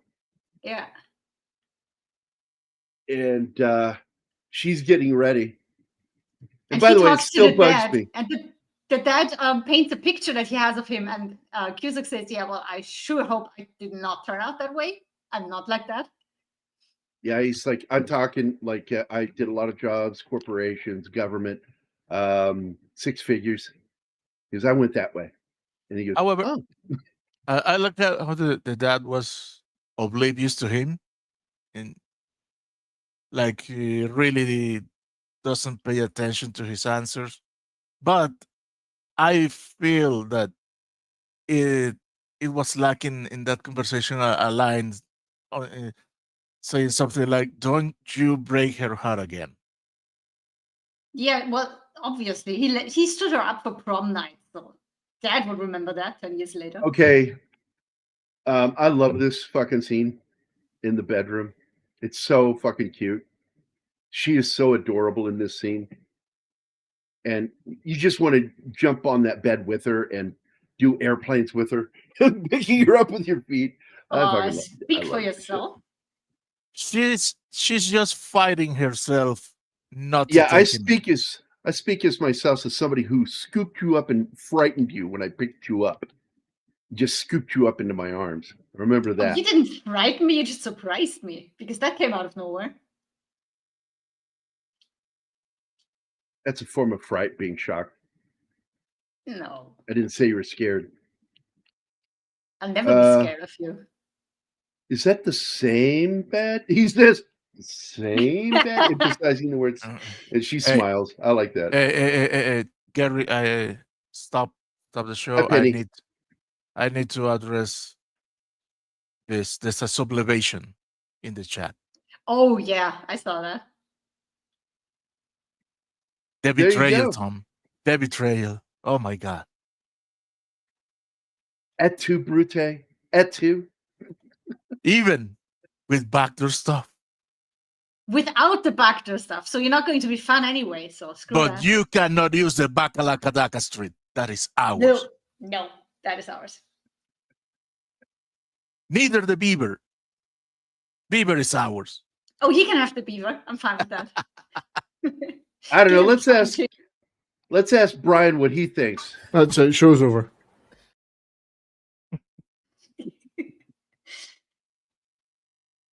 I wish that I would have an ego. I wish. I do not have one.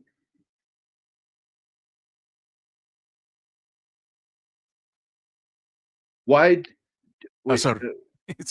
Why did it get mixed up with that bitch? Because she got a great ass, and you got your head all the way up in.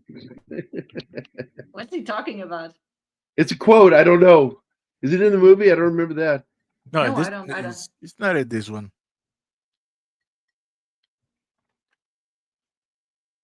You got to wait until the bad guy kills the good guy. So just to clarify.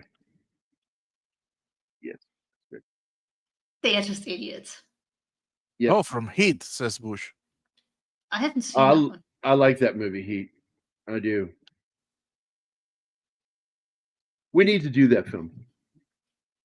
I wrote a scene into The Darker, that script that Tom Conkle likes and would like to do. There's a scene in there that's taken right from Heat. This is hilarious.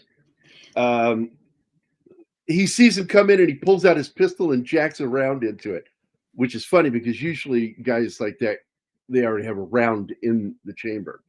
So he's covering it with a napkin while he comes walking with a fucking paper bag over his hand. Like that already has a bullet hole in it, meaning he's used it on a previous job. It's so fucking goofy and it's funny. And he goes, let's get above the table, above the table, above the table. And she's wrong. An omelet is exactly what that is. A plain omelet is just. I know. Dude, I've been in arguments with American people who say, like, no, that's not an omelet. I'm like, dude, that's the classic French definition of an omelet. You guys Americanized it with all the fillings you put into it. But the classic well, what we do is plain. we created, and I won't say we created, Texicans and Mexicans created the Southwestern omelet. And that's what's famous in this country is the Southwestern. Wait. Here's the kicker. I know it's not a copy. It's an example of parallel evolution. This time in food. That omelette that you're talking about is exactly a Spanish tortilla. It's the same thing. Yeah, really? I just can't help but start a discussion with people going, that's not an omelette, that's scrambled eggs. No, it's not. It's not scrambled, it's folded for once. And then it's the classic French omelette. So fuck off with this scrambled eggs. So humanity was destined to do the Spanish tortilla. It was back in the 90s, and it apparently came to our theater and left. I didn't even hear about it. I didn't find out about the movie until I wandered into our local. I lived in Savoy, Illinois at the time, and right outside Champaign-Urbana. And I worked in Champaign. And the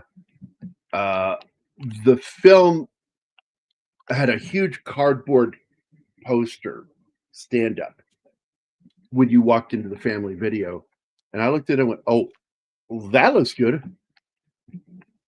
And it's where because I already had a Minnie Driver thing because of the movie Circle of Friends with Chris O'Donnell, because I love that fucking movie. And what's his name? The Scottish guy that played one of the mutants with the tail and could poof. Bamf. Bamf is the word. Bamf. No idea. Nightcrawler. He played Nightcrawler. Ah.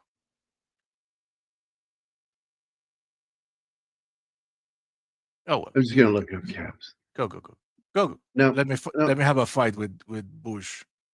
You... So if we're wrong, prove it. Well, no, and educate us. Explain in the chat, please, because he probably means that with a French omelet you do kind of scramble a little bit at the beginning, but then you start folding. At least that's how I was taught by a trained chef. So I don't know. Alan Cummins says, "Read by nature." Thank you, because I just found you guys are like I can actually look as fast as no, that's not what his fucking name is. Bush. Bush. Bad Bush. Alan Cumming, and it is odd that he spells it with a U, but yes, that's who I was talking about. He's in it. Chris O'Donnell and Minnie Driver. It's a really good film. And I developed a thing for her in the 90s. Like, God damn, she's gorgeous. Dude, I saw her for the first time in that movie she made with David Duchovny. Oh my God. Oh yeah, when his wife died. Yeah, and she received her heart, and then they fell in love. Yeah. And I love that movie. I love that movie. I'm not really big on look, I've got to tell you, I want you to give me the best explanation of what makes you gay, Bush. Oh, there we go. Thank you. I just said that. Yeah, you do scramble it a little bit. Yeah, that is exactly what you said. That is, so, that's exactly what she said. I know what a French omelet is. I just get upset when people say that's not an omelet, that's scrambled eggs. I'm sorry. I like cooking too much to let that go. Yeah, I like when I make my omelets, I make them with onion and red and green or yellow bell peppers. And then I like salsa with it. And that's how I've always eaten my omelets. But that's the Southwestern style. And I learned that in the fucking army. I'd never eaten a Spanish omelet until I was in the army. It's really popular in Croatia too. It's on almost every menu. Filled omelet. But they call it that. It's veggie omelet or omelet with ham and cheese, stuff like that. They don't just call it omelet. Omelet is plain. Anyway, back to the movie. I don't care too much about a lot of his fucking activism. But I do fucking love him as an actor. I love Alan Cumming. He's funny and shit. We just missed the funny scene where he gets his therapy session through the telephone when he's about to go to a reunion and he tells him to breathe and shit. Because he just wants to get off the phone and eat his food. He wants, yeah. When he purposely destroyed his practice in front of his patient. No, I'm fighting you. You're not helping me. That's later. That's later, Martin. That's later after she rejects him. And that's great. Because he's just smashing it in front of this patient, and the patient's like trying to talk to him, and he's not listening. He's trying to destroy the phone. He's leaving him a message. Oh, here it is. Here it is. My dad's down the hall. He's dying to say hi to you. Yeah, and then she says she's going to put the flowers in rubbing alcohol. And I'm like, what?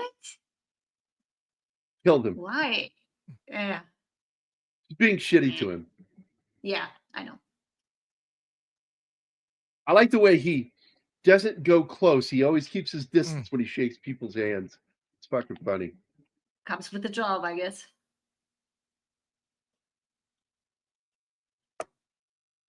Yes, he was. Yes, he was. I thought he was great as the Russian coder. He's a lot of fun, man. I really love that. Boris. That's one of my favorite Bond movies. Boris is a great character. Well, it is the best Bond film with Pierce Brosnan. Some movies get released without being noticed. And that's kind of what happened with this movie, I think. I think it would have done better financially if they had actually marketed it.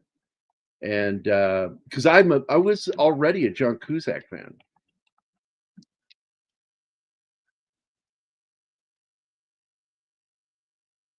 I really like him as an actor. Yeah, he's half listening to him. And knowing that he's a martial artist and good able growth, to do his own good fights, growth, it's just good great. growth, good growth industry. I love that compliment that he throws at Blank. And if you don't know who that is, that actor is Mitchell Ryan. We lost him 3 years ago. Oh. And he was acting all the way up to the end. Some people will remember him from Star Trek Next Generation, because I always remember his appearance on Next Generation. But this, can you add that, Martin? Anima, anybody? Shit. Yeah, wait. I'm not. No. That was a team effort. There you go. This is Mitchell Ryan. My favorite movie with him is when he ends up being the bad guy. He's not always, but by the end of the film, he becomes the villain at the end of a Chuck Heston film that I really liked. It's one version of the movie he did. Also, he's in Lethal Weapon. He was the villain in that, the general. And he's such a good fucking actor. And he's also really proficient at playing assholes. Trying to find it. There's this film he did way back around 73. I do believe. Let me scroll. Keep scrolling. God, he's got a lot. Uncommon Valor. He's in that one. We did that. I don't remember him in there. Different movie. It was a different movie. Not similar. Okay. He was in Midway. I like that movie. And I think we did that one year. We did, yeah. Let's see. Where is that movie? God, my God, that movie is so fucking. Oh, Magnum God, Force. that's right. He was in Magnum Force. He was in the Freds of Eddie Coyle. Fucking love that movie. I loved the movie Electric Light and Blue. What a dark ending. One of my favorite endings, High Plains Drifter. Oh my God, we're getting into some movies here now. I didn't like that show. I liked Chandler. It was pretty good. Hunting Party, really good. There it is. This movie right here. Monty Walsh with Lee Marvin. I said Chuck Heston with Lee Marvin. Lee Marvin, I love this fucking movie. There's a remake of it with Tom Selleck that's pretty good. It's pretty damn good. Anima enjoyed the ending to that. And this one has a more somber ending.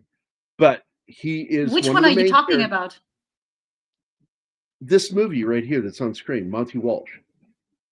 I showed you a little bit, not the whole movie. I showed you a little bit of the movie. Yeah, that's usually what I don't remember, when you only show me little snippets until I see them again. But the final shootout is between Lee Marvin and Mitchell Ryan and Shorty. And it's because of something that he did that got somebody else killed that makes him the villain. I don't want to say who it was or what happened. And we need to get back to our movie anyway. We have half an hour. Look, I'm giving a history. This is my job doing this. So, yeah, I take great umbrage with that. Part of what I fucking do is this.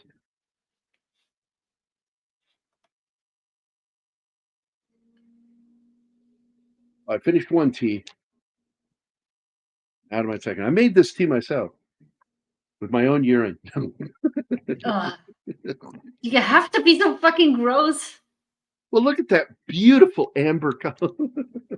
Well, if your pee is that color, you should drink more. This scene's great. Again, more improvisation here. I like Runaway Jury too. Gene Hackman's in that. Good film, Tom. Good throw out on that. Yeah, High Plains Drifter, great fucking movie.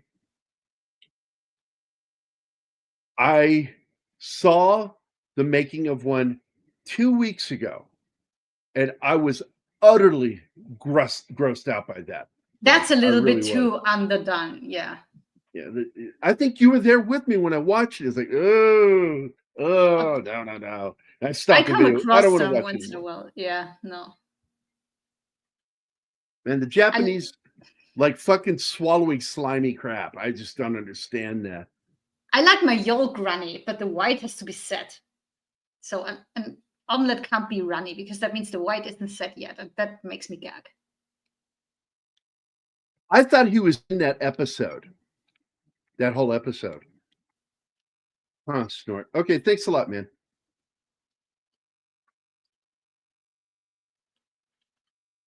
Gambit likes your sense of humor.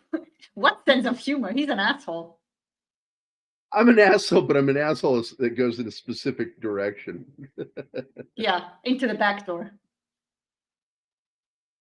Yeah, you don't get a video for that. I know. Damn, Anima. You're welcome. This is what you get. Backdoor Beaver. Fuck off. That's what you get every time. By the way, anybody recognize this crazy bitch? Yeah, Jenna Elfman. Jenna Elfman. That's right. Crazy fucking accident. And she's just like, I think she's high on drugs. It's fucking funny scene. That's a crazy character. I like Jenna Elfman as an actor. I just don't like her as a person because of what I've heard about her from people who've met her, that are people I know. They said, yeah, there's a rule. You never invite her to a party. Because all she's going to do is try to recruit them into Scientology. He is the niece through marriage of Danny Elfman.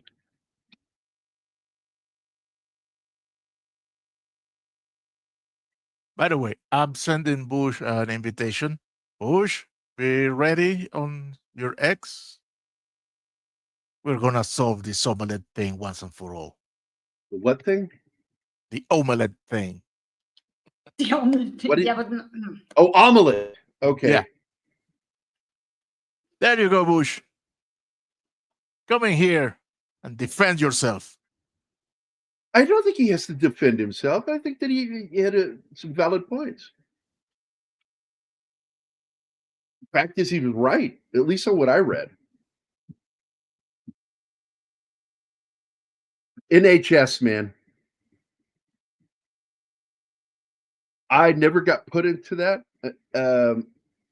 What I ended up finding out later is that I was bored in school, and I didn't do well in high school and public school because I had learning disabilities. But I get into college and I fucking make the president's list and the dean's list at the two universities I was at. And it's like, well, that meant my high school did something wrong. And do you know what that was, Martin? Anima? Wait. Hold on, no, I'm talking right now. I asked the question. No.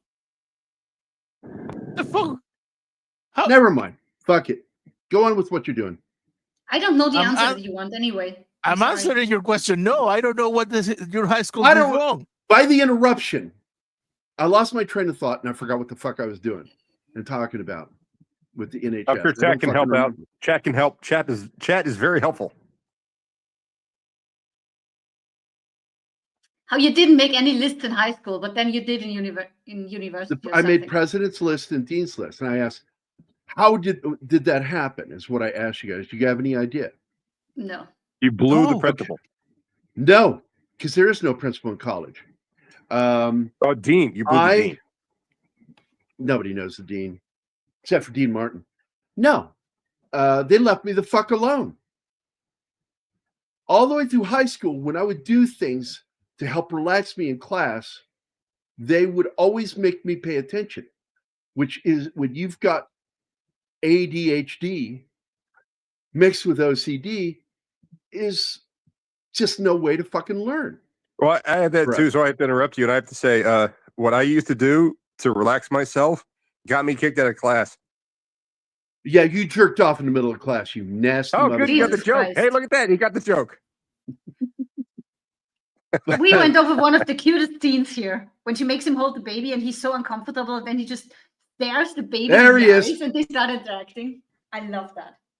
No, Anima. I had a friend that was like that.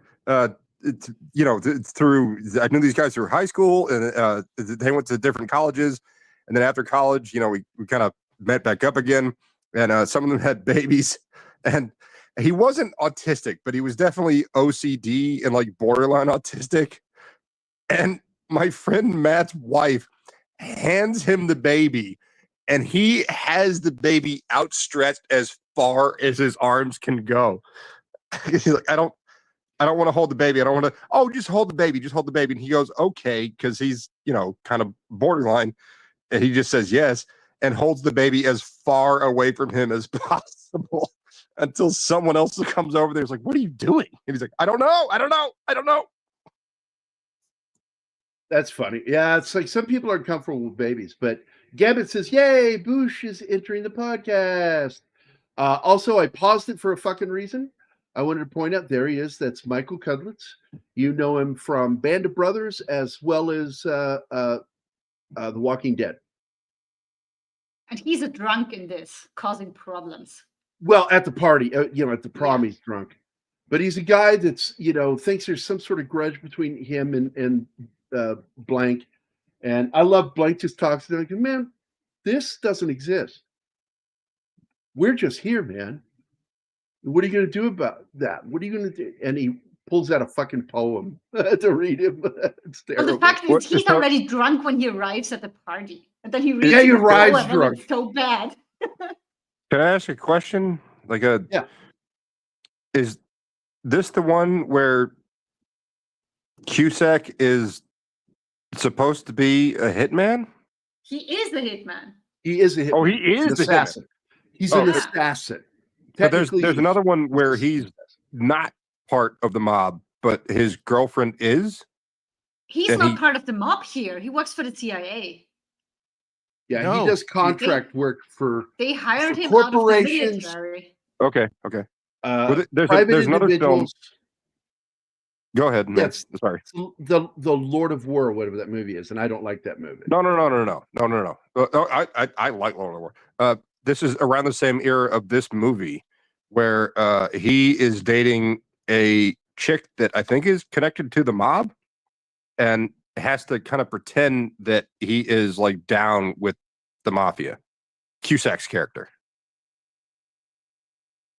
I don't recognize. Is that not this movie? No. You need to stop watching movies while you're drunk, Bush.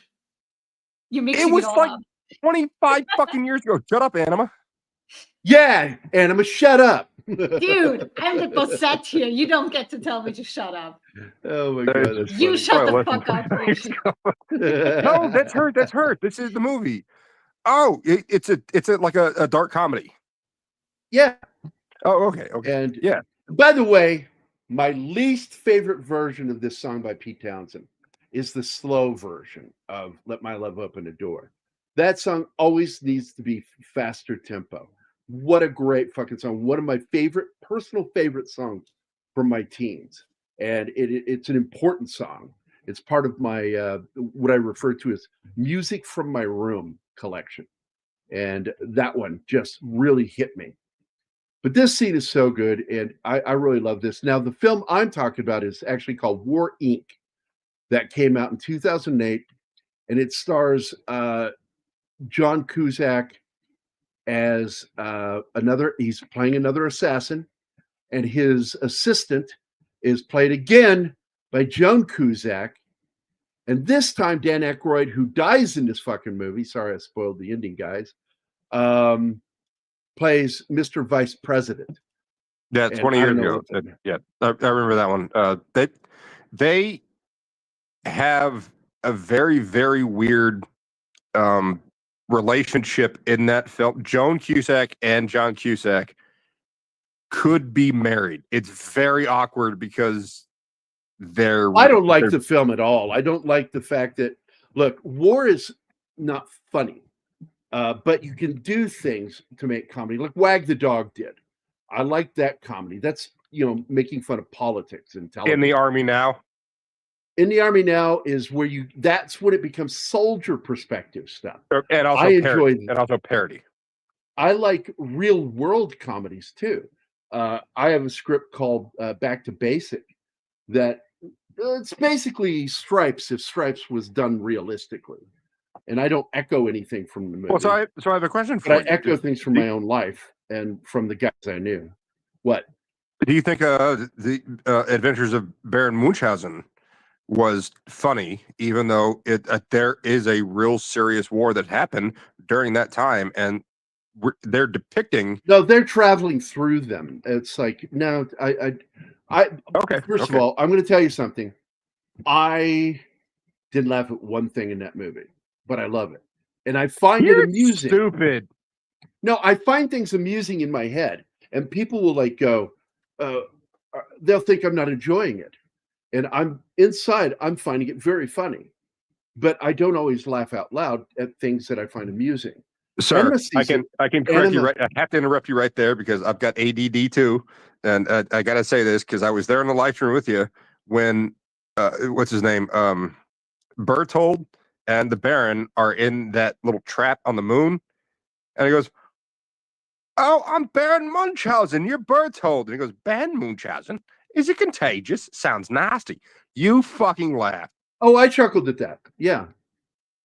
Can I just say something? But when I was watching the film, I didn't. The war in this movie is not much more than a tool to prove at the end that it was real. Because they solved the war and all the crazy shit they go through, and then they're back on that stage and they go out there and the war's finished. It's all in the girl's head, Anima. That's my take. No. Okay, this is one of my favorite moments right here, where Benny the Jet fucking walks up and looks down and sees the name and says the name. And she goes, "Boy, you've changed." You sure and did.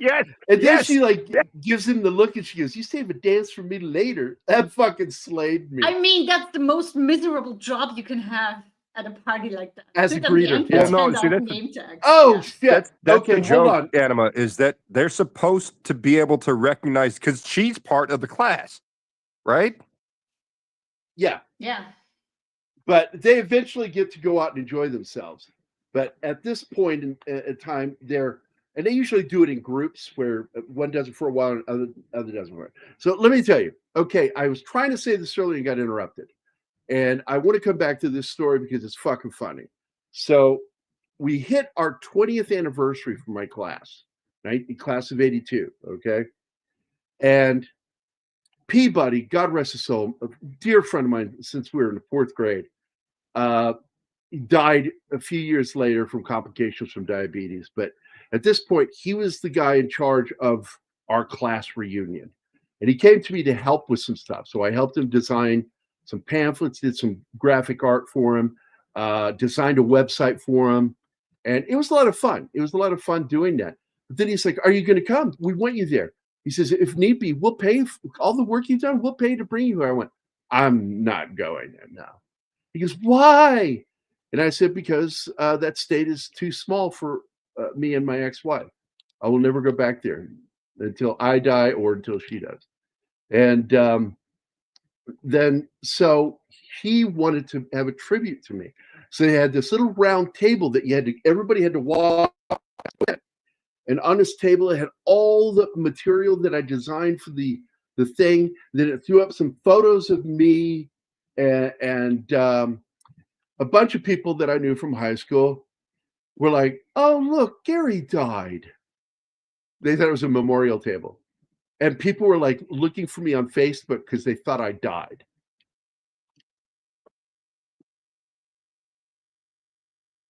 I should have never answered them and just left them wondering. You should have. No, that would have been beyond the level of Gary being a dick. No, that would have been Well, I will say exactly his level of being a dick. All right, I'll be right back. If you could just put me back in the stream, I got a really bad delay. Okay, so Jim Woodward went there and he saw that and he laughed because somebody said it was a memorial and it's like, "No, he's still alive." It's like, yeah, we talk all the time. I love that shit. This scene's great because who hasn't wandered through their fucking old school hall as an adult? And it's so fucking weird because I used to have nightmares about being back in that school. Sorry. No worries. Yeah, I got invited to a bunch of my high school reunions, and I talked to friends of mine who I was still friends with outside of school, and they're like, "Are you going?" And I went, "Absolutely not." And they, well, do you think I should go? And I went, "If you want to." "But are you going?" "No, absolutely not." "What? Why?" And a couple of our friends, like there was a whole group of us that were friends throughout those 4 years, and then in college, and a couple of them went, and the only report that I got back from anyone was so and so still a dickhead, so and so is still a whore, and then like the 10-year reunion, everyone got fat. And I'm like, so like who like why would I go? Like to meet a bunch of people who didn't like us to begin with.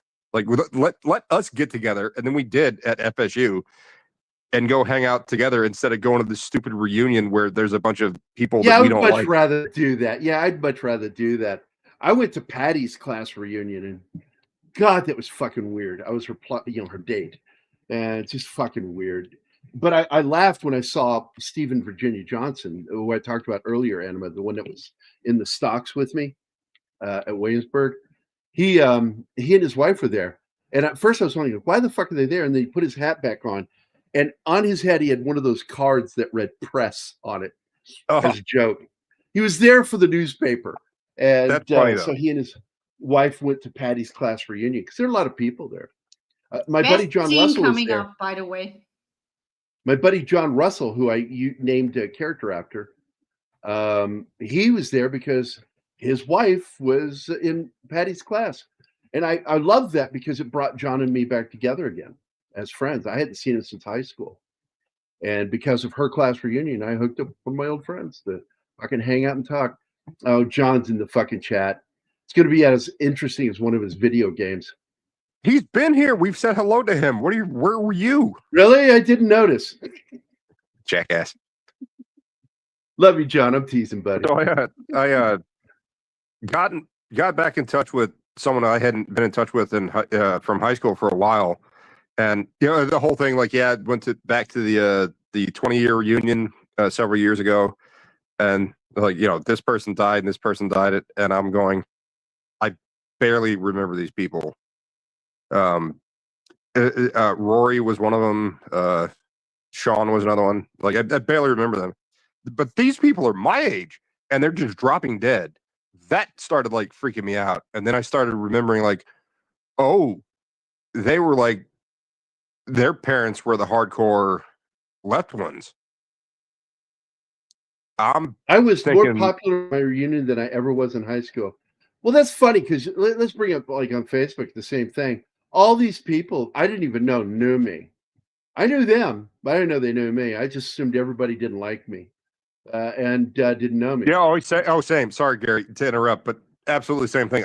I thought everyone hated me, but like, people were asking others how I was doing, and I hadn't thought about these people in decades. I get you. And that came up the other day with Zach's because he invited me on his show, and I said, well, I just assume that none of them are friends that hang out with me except for Nadia. I said, I assume the rest of them just don't like me. And Zach's just like, no, it's the opposite. They love it when you come on. I went, oh, I didn't know that. I just assume people don't like me because I'm an asshole.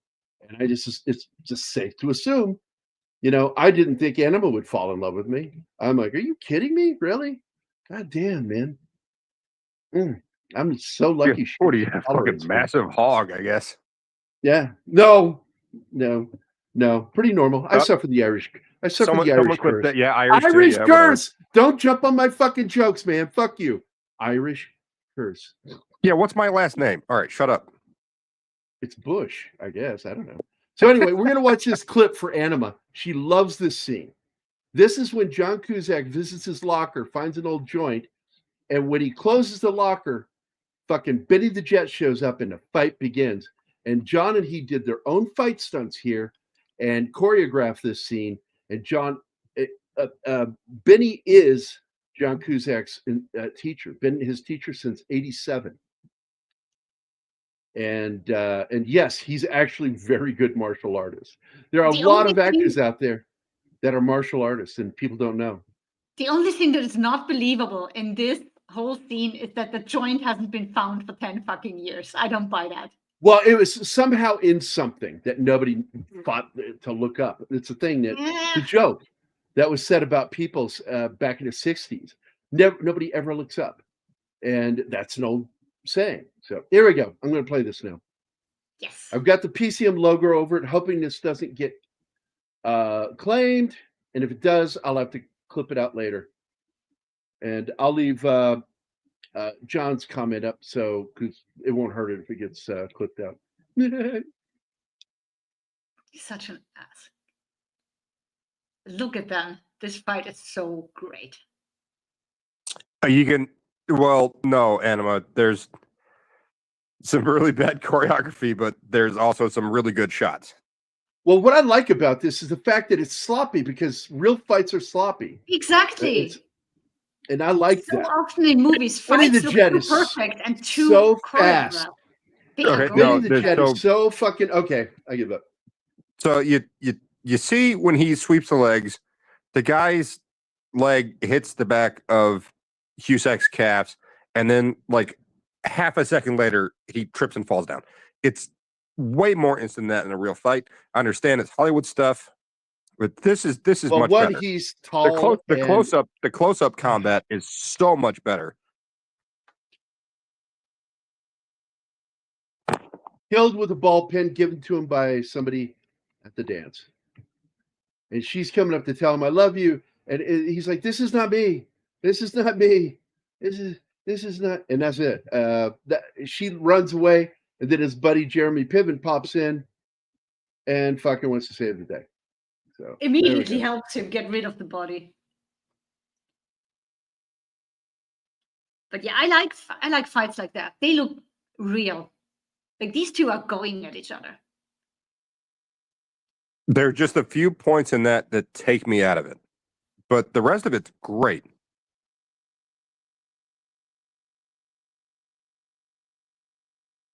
All right, there's a Gary. I know you can see that. Oh, there's two animas on the screen. I guess anima number one. You're Gary now. You can see the shadow punches are way too. Like, it's bad. Like when Cusack is throwing a punch at him, but they're showing it from an angle that's behind the guy getting hit. That punch is like 3 feet away.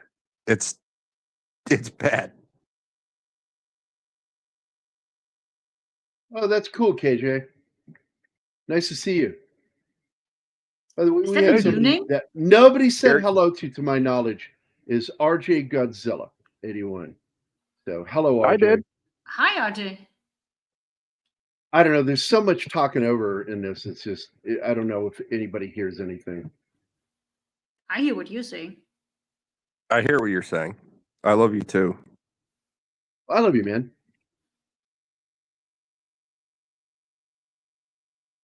I don't know. Just watching that scene, analyzing that scene, there were some bad points, but a lot of good points. What I liked is that they went at it like it was structured like a real fight might be, which is just sloppy. You know, you don't know where that guy's going to move. You're trying to look for something, look for that advantage. I like that when he kicked him, he doesn't look like he's somebody, because one, he's falling on an actual hard floor. There's no padding there. Right. So he takes the fall a certain way to make it look like he stumbled backwards, which I got that. I like that. I like that they're grabbing banners off the wall and off the ceiling to hide this fucking body and to wipe up all the blood. In this fight, it seems much more like, oh shit, like it's random hits. It's not a choreographed fight like you would see in that. Yeah, it's not pretty. It's not smooth. Yeah, exactly. It's rough, very sloppy. Very sloppy. Clunky. Yeah. And that's why I like that scene so much. And I love Benny the Jet. I will watch him fight all day long. This is one of my favorite things about this movie, too, is that here's this guy. He's been away for 10 fucking years from his best friend. and his best friend is there for him to help hide a fucking body and dispose of it. That's friendship right there, my friend. And I have friends just like that. One of them, Jim Woodward. The other one, Mike Beatty. Yeah, he's just Anyway. like, okay, I guess what he told me in the car was true. I shouldn't have laughed at that. Oh shit, we need to do this job before anyone notices. Can you please change your avatar?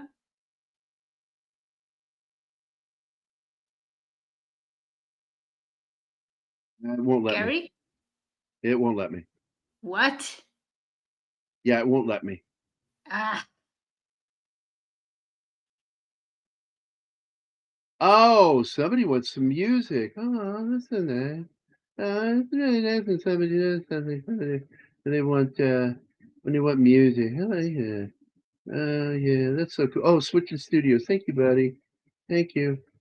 Where's it at? There it is. I'm so lonely, so lonely, so lonely inside real alone. There you go, buddy. So they go walking back, and he just really not saying much of anything as they go back. They go out to the bar, get something to drink, grab some ice for his cheek.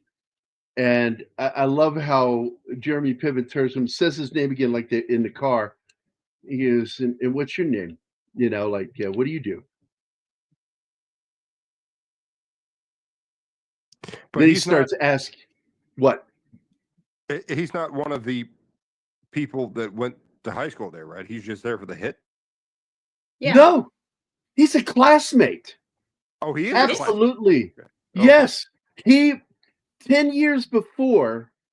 To explain again the premise of this to you, Bush, the whole thing is he's a hitman.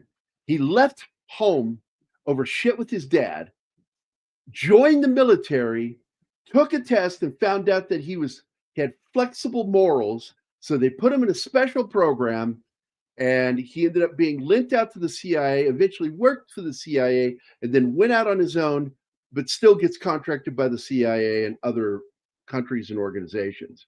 And he is an assassin. And he, during one of his hits, his secretary tells him, "You have a class reunion." And he goes, "Oh, I'm not going to throw that away." But he ends up going, and he has to see his therapist because he has fucking issues, real serious issues. And he goes back home, and he finds out that the house he grew up in has been torn down and turned into a convenience store. I and remember he's I remember that part. He's losing his fucking mind over it. It's so fucking great. And he's trying to get this therapist to work with him, but the therapist doesn't want to help him because he knows he's an assassin. And it makes him uncomfortable to work with him, but he keeps forcing him to do it. And so now, finally, he gets to the dance, and he's got the girl, and it looks like they're going to move forward. And the fucking Benny the Jet, the ghoul that he called him earlier, shows up. They get him to a fight, and he kills him with the ballpoint pen, and she sees it, and then his best friend sees it and helps him, and it's just, that's where you're at now. Yeah, he ran off. Piven is his best friend, but he hasn't seen him in forever, right? 10 years. 10 years. Okay. 10 years. Decades, forever. I love the premise of this. And what's funny is the guy that wrote it said that he suspected one of the guys he went to high school with that was at their class reunion was a hitman. And that's what inspired this. That's where I was trying to think of making the connection. Like I said, I saw this once with my brother when we were really hammered, and we thought it was great. But he was going there to kill someone, is what I thought. But no, that's He is. He has a job in the city, but at the same time, it's a class reunion. This is the irony. One of the biggest moments of irony. One of the biggest moments of irony. One of the biggest moments of irony in his film is that he doesn't want to go to his class reunion, but now he has to as a cover for the fact that somebody he has to kill. And yet, during the whole time he's there, he's dealing with all these complex personal issues. He hasn't even opened the envelope until right here in this moment. We're now in the third act. It's been like 20 years since I've seen this, and I saw it drunk with my brother, and I'm still getting the plot points correct, and you're telling me I'm wrong. Well, you're kind of in the ballpark, but he doesn't work for the mob. No, that was a different movie. That's a different movie. Yeah. So he's sitting there, and he finally opens his Target package, and he's like, the fucking luck, you know, when he sees who it is. It's just one of those great moments in the film. Like, you know, it's like, you've got to be fucking kidding me. No fucking way I got to kill this person. We all thought when we saw it the first time, he's got to kill the girl. Or his best friend. Or his best friend, but I really thought it was her because of all the things working at the radio. I thought she was the target too. Yeah, she worked at the radio, records conversations, and I just thought she talked to the wrong person and recorded the conversation. And he's trying to explain it. I like when she says, "You don't get it. You don't get me." I love that line. She regrets it later. Yeah. Guys, I need to go. So you're on your own, All right, bitches. All right, bye. Yeah. Bye, buddy. Bush, Okay, a bye, pleasure Mark. to have you here. No. Bye, guys. Adios, Martin. amigo. Alan Arkin is one of my favorite actors of all time, RJ. I He's like great in everything. I can't think of a single role where Alan Arkin was bad. Well, he botches both assassinations, and he blames it on the fact that he was paid to kill one guy, but there's two guys, so you get a bonus for that, and he allows the target that he was supposed to protect to get killed. That's is she the target for the other assassins? No. Well, that's what. No, the other assassins aren't assassins. They're FBI or NSA. And they're there to wait for him to kill somebody so they can kill him. And not only do they look like hero, not only do they look like. Hold on. I'm explaining. Not only will that make them look good to their bosses in the government, they also get paid under the table by the bad guys, whoever they are, what organization that is, that wants him dead. Which I think is just simply Dan Aykroyd's character. So who was the guy in the hallway in the lockers? That was one of the hitmen that was sent to kill him. So there was a contract put out the on hitman. him. But so is that hitman that got ballpoint pinned in the hallway a member of the NSA? No, the other two guys in suits driving around together. Okay, so who was the guy that got ballpoint pinned? Benny the Jet. Right. He was. They called him the Ghoul, and then you've got. He's an assassin. You've got K. Todd Freeman, who plays Kenneth McCullers, and you've got Hank Azaria that plays Steve Lardner, and the two of them are government agents sent there to kill him by the bad guys, and they know that the government didn't send them there. They were sent there for a private contract, but they know they're going to look good to their bosses if they get him. All right, so let's they get paid. Blah, blah, blah. Who's Benny the Jet? I just said he's just an assassin that was hired to kill him by Benny whoever's trying to the kill Jet him. is not CIA or NSA. No, he's just some ghoul killer. Okay. Anyway, so all right, start the movie back up here. So now she has seen what he does, and he's like, "That is not me.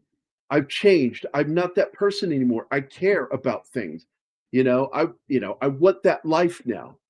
He wants out. And she's like, "We don't do that in a civilized society." He goes, "You don't know your fucking history," which she doesn't care. People like that don't care. They don't want to hear how fucking bad governments can be with killing people, because they do a lot of killing. A lot of killing. Dan Aykroyd is trying to start a union a guild, and because he wants him in it, but if he won't join, he wants him dead. And he doesn't want to join because there's meetings involved and rules and all that shit, and he doesn't. Yeah, he keeps saying it. He's like, "Oh, cool. So are there going to be meetings?" He goes, "Yeah, I don't like no meetings." deal." No, he says no deal. This scene's great. She's pouring gasoline on everything, walking around with an unlit cigarette, and then he calls, and she John answers. Cusack? Yeah, it's John Cusack is his assistant. This is a family movie. He's got his brother plays the waiter. His brother plays a waiter in this. His sister here, Joan, plays this character, and his other sister. Yeah, his receptionist secretary. And Anne is a drunk colleague, classmate. Yeah, well, let's be honest, and Gary, Cusack is the drunk. Joan Cusack is a complete nut job in pretty much every fucking role she's ever been in. Well, she is in real life. I mean, she does. I've listened to her talk. She just has John's way too kind of much fun destroying the office here. Yeah, this is a great scene. Anima, absolutely. I've seen her in I can't name the movies, but definitely in Shameless as well. Like she just loves being horrible. It made more than its money back, so it is not technically a flop. But they also didn't market this movie until it went out on video, and that was a huge fucking mistake. They had no marketing for this film.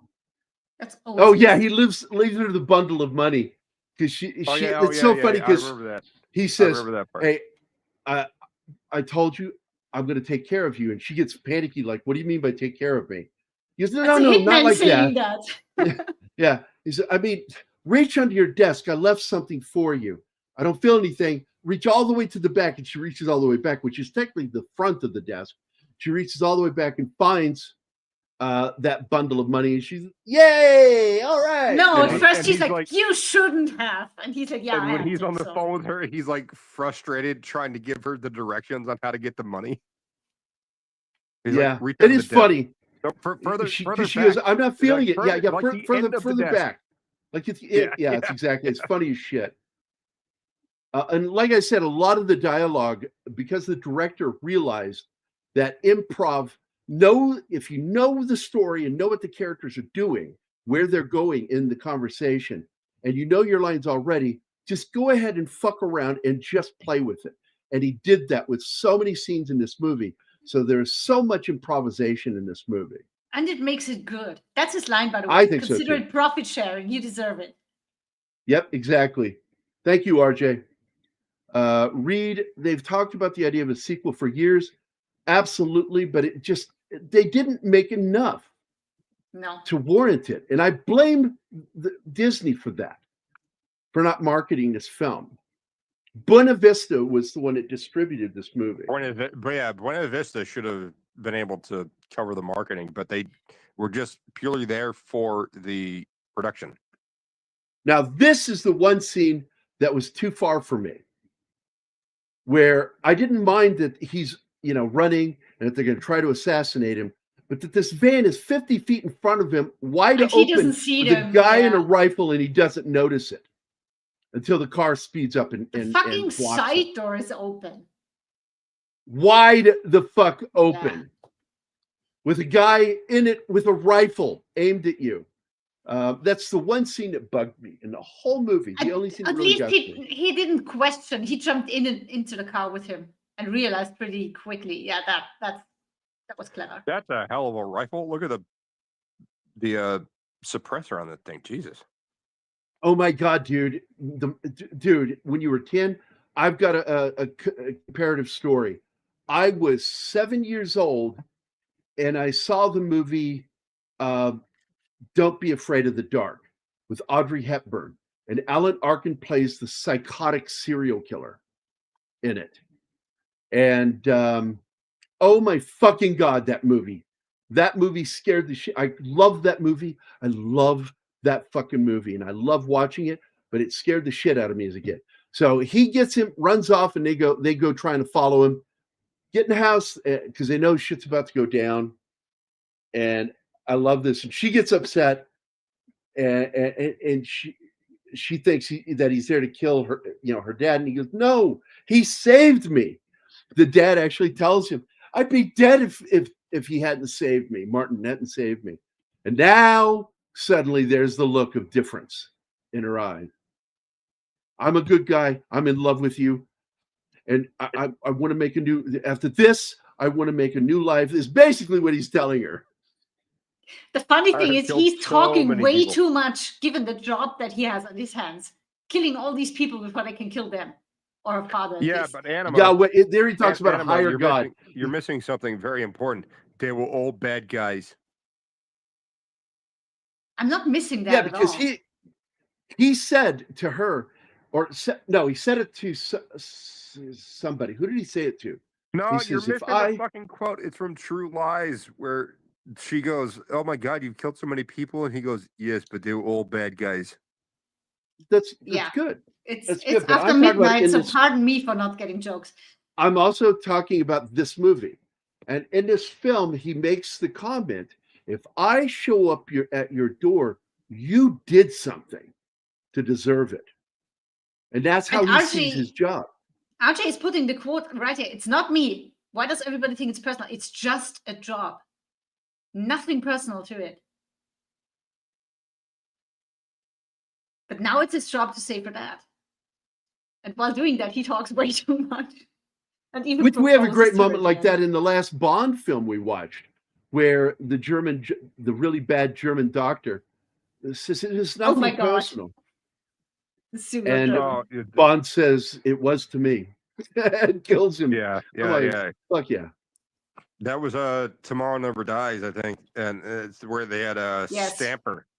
Stamper was the guy that was trained by it was the guy from Ghost in the subway. Yes, the subway ghost. Yes. Yeah. That's his most memorable role that people know him from. Yes. Well, you see him pop up in other films, you're like, that's the guy from Ghost. Yeah. And he looks freakish in real life, but he's a very good actor and he's good at what he does. Oh, he's great in Tomorrow Never Dies, where he is the like pressure point and how to cause people as much pain as possible. And then he teaches that to Stamper, who's like a fucking giant. It's not the greatest Bond movie ever. I got a lot of problems with it, but I did enjoy it. Also, kind of got off topic here. I am starting to have flashbacks from this movie because of the two of you. This is great. She hands him the gun and says, make it work. Because he doesn't Make it know work, how to. yeah. And then she almost shoots him later. And then she keeps pointing the gun at him, and he slowly moves it away from him as he proposes marriage. And she's pointing it. That was a fun proposal. No, she's this got her. movie. It's a good scene that really screws up a lot of Hollywood, where actors have their finger inside the trigger guard when they shouldn't all have the time. to, because all the time they do. Dude, that's a pet peeve of mine. Yeah, but she puts her finger inside the trigger guard, and and he's like, "Oh no!" Oh, but the thing is, she isn't trained. Hollywood does it all the time with people who should know how to handle guns, not to do that. And that's like on the something set of Rust, Yeah. where Alec Baldwin killed two people, or one person and shot another. We're not talking about that. Okay, so what's happening here? This is one of my favorite moments. This is where he brings up the guild again and says, "Are there going to be meetings?" He goes, "Yes." Group meetings. He goes, "Yes." I hate those kind of meetings. No thanks. And this is one of my favorites. It's one of the best deaths. Well, what's great is he runs out of bullets. He goes, "Here, I'll spot you a gun." They're both out of ammo in this, yeah. And he delivers the line again, "Popcorn." And I don't know why he does it. Bing, bing, bing, bing, popcorn. It's or weird. bing, bing, bing, bong, popcorn. It's such a weird fucking phrase. But I think it adds to the nuttiness of this character. Yes. And I told Anima, I said, when he does it, when he hits him over the head with the TV, I said, yeah, he's dead. Oh, yeah. I said, that would fry his not brain, just from the blunt force trauma, it's just all the fucking electrical energy stored inside of a television. Even when it's powered off and unplugged, there's energy in there you can get electrocuted by. And you get that directly to the brain. Yeah, he fucking killed that dude. It was great. Scrambled eggs, to come back to that. Yeah, and of course. I love this gunfights in this. Straight back to fucking Jiffy Pop because Gary's on the stream. Yep, there you go. You made a good connection, buddy. But I loved it when the one guy's shooting at him and he throws the stainless steel refrigerator door out to block the bullets. And you see the ping, ping, ping, ping, ping of the bullets. Oh, I love him standing there like that, and he hits him with the TV right now. He stands up. That's a good, I remember that. Solidarity, baby. Yeah. Solidarity, baby. So you get to throw that gun at me? No. I got something better. What's he hit him with? The TV. Oh, shit. The 80s TV. Right over the fucking head and killed him. because there is a lot of those old tube TVs, man. Yep. Had electricity stored Yeah, inside. CRTs are heavy as shit. And the weight of that, the blunt trauma, breaking. I mean, you got to hit someone pretty hard to put their head through that. Okay. And you see him twitch God, while he dies, or after he dies. Another great line right here: "Workers of the world unite." Right. I don't want any part of your dirty guild. There's where she shoots at him, and he moves out of the way, and then he comes back in, all covered in blood. Does he say stop shooting? Now I'm going to say this right now, and I bet you Anima will understand when I say it. This is a throwback to the kind of zany comedy that you would have had with Cary Grant and Katharine Hepburn. I could have seen this movie made back then with Cary Grant as the assassin and Katharine Hepburn, or Audrey Hepburn, as the girl. And I don't know who would be great as the dad from that period. Oh, I know, the old banker from It's a Wonderful Life. Oh, wait, hey, on, Jared, go back because I want to talk about that shot. Oh, sorry, I backed too far. No, it's okay. It's way. Hey, Mortals Hate Me. Welcome. We are just sitting here, bunch of friends talking about movies we love, and this is a film that is a film we believe worth a lot of love and time to watch it. If you like zany comedies that have a dark twinge to them, this is your cup of tea, man. That's the one right there. The dad says the line, and by the way, the scene went longer. And the two producers from Buena Vista Disney told him, no, that's the line to end on. And he watched it. They cut it for him. He liked it. And he goes, you're right. He agreed with them. He says, this is one of the first times in my career I worked with executives from a studio that actually were creatives that knew what they were talking about. And that's what's lacking today. We just don't have that anymore, man. All those great creators that worked in the studio system are gone. And all we have are people up there for either political agendas or money. Or both. Yes, exactly. It's Arsenic and Old Lace. Bringing up Baby, the Philadelphia story. Thank you, RJ. He gets it. What I was talking about with that particular shot is really good cinematography for comedy of the scene where he's just kind of poking his head around. Like, he doesn't try to walk into the bathroom after the shooting. He pokes his head around, which is great. Like, he's already said, like, it's me, stop shooting. And then just kind of pokes his head around. I loved it. That's a great shot. She's still aiming the gun at him during the proposal, even after her dad saying, you've got my blessing. She's still pointing the gun at him. Yes. So here we are. All of that. At the end of the movie. He just got his head hanging around the side of the door jamb. Right. So now we're in the car. He got the girl who's going out for a new life, and she pre-recorded her show on reel to reel. And so they're listening to her talking about the vinyl reunion, winding down our all vinyl reunion weekend. Points High School class of 86. It's just fucking great ending. They drive off to the fucking Clash. Yeah. It ends with a Clash song, and I fucking love the Clash. Lot of good music in this. Do we hear any kind of other this would be like the ending scene in the movie where the soundtrack is playing over this scene. Did we have any other 80s music throughout the film where it was playing over the scene? Absolutely. One of the great things about this movie is that soundtrack, because what a soundtrack they have. Okay. Unbelievably good rock soundtrack, and I think I even heard Flock of Seagulls in one scene where they're at the school.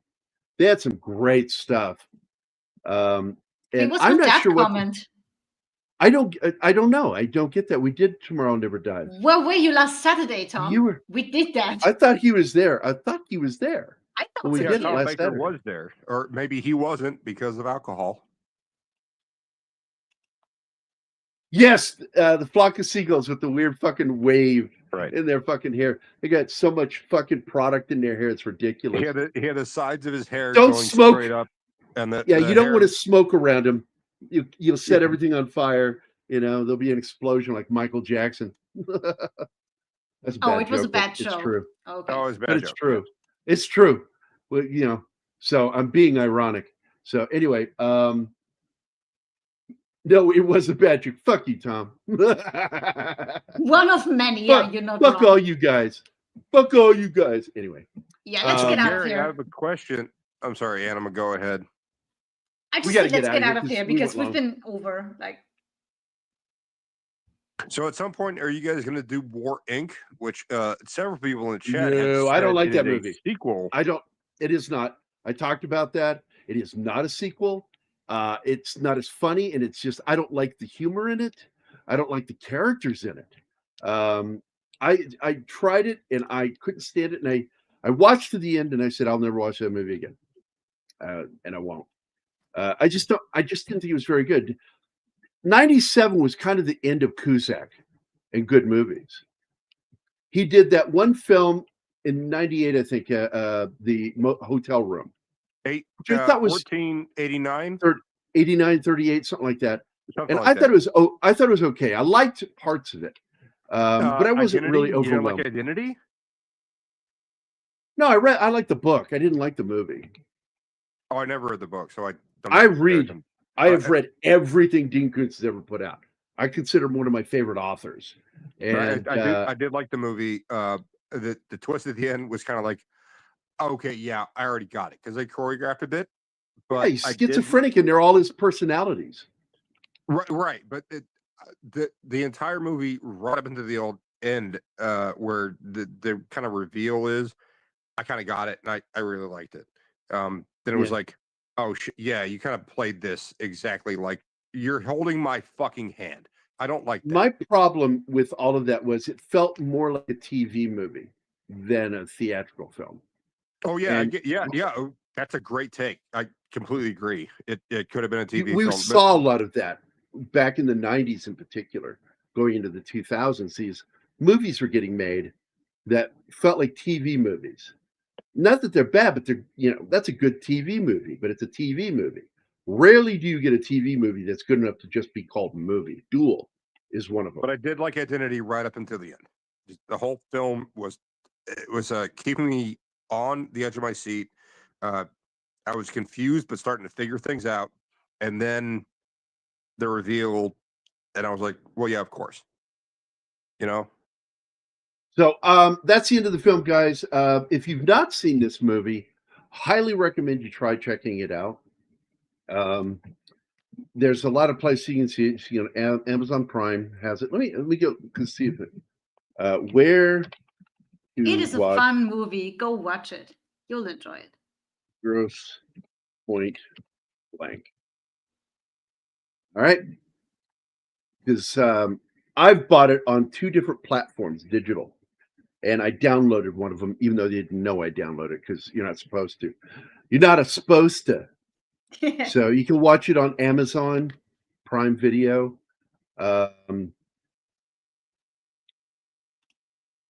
Okay, I'll go to Just Watch. You can watch it on Apple TV. It's available.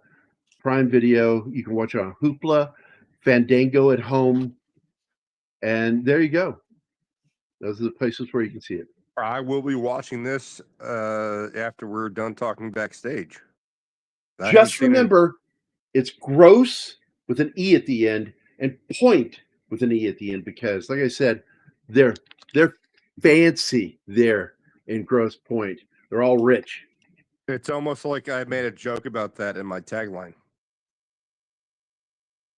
This is gross. Yeah, it's called This is Gross. All right, let's get out of here. Okay. I wasn't gonna, but now that you said, I guess I better. You have to. I'm telling you. I'm the boss of I just don't know. I don't know how to do my job. Yeah, you don't. All right. Before I go, 2 monkey hookers and a racist dwarf. I think I'm heading home. Yeah? I'll come with you. I love that fucking movie. All right, guys, we are out of here, and I hope everybody enjoyed the show. And we'll be back again on Friday. Hey, to Gary. talk about another Every film. time, What? every time you play that clip, I don't know whether I'm a monkey hooker or the racist dwarf. I could be both. Yeah, well, it took me a while to figure I'm out he's manky. saying manky. I He's know. saying manky. I but was it just doesn't getting the sound like stream that. off because I'm fixing I'm to start manky my and show. I'm tiny. See you so I guys. could be both. Bye. Bye, buddy. All right, we're out of here, guys. Everybody have a good day, and we will see you again on Friday. Take care. We bye love now. you guys. You.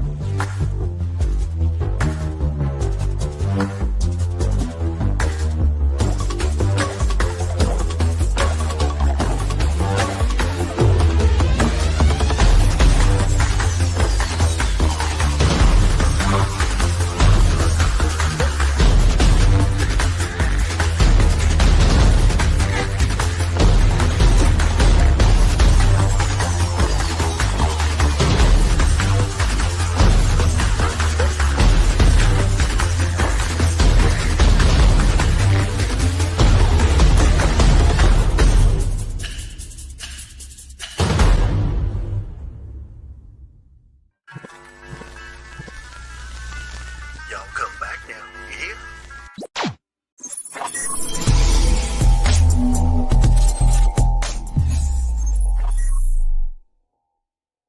Matt Damon.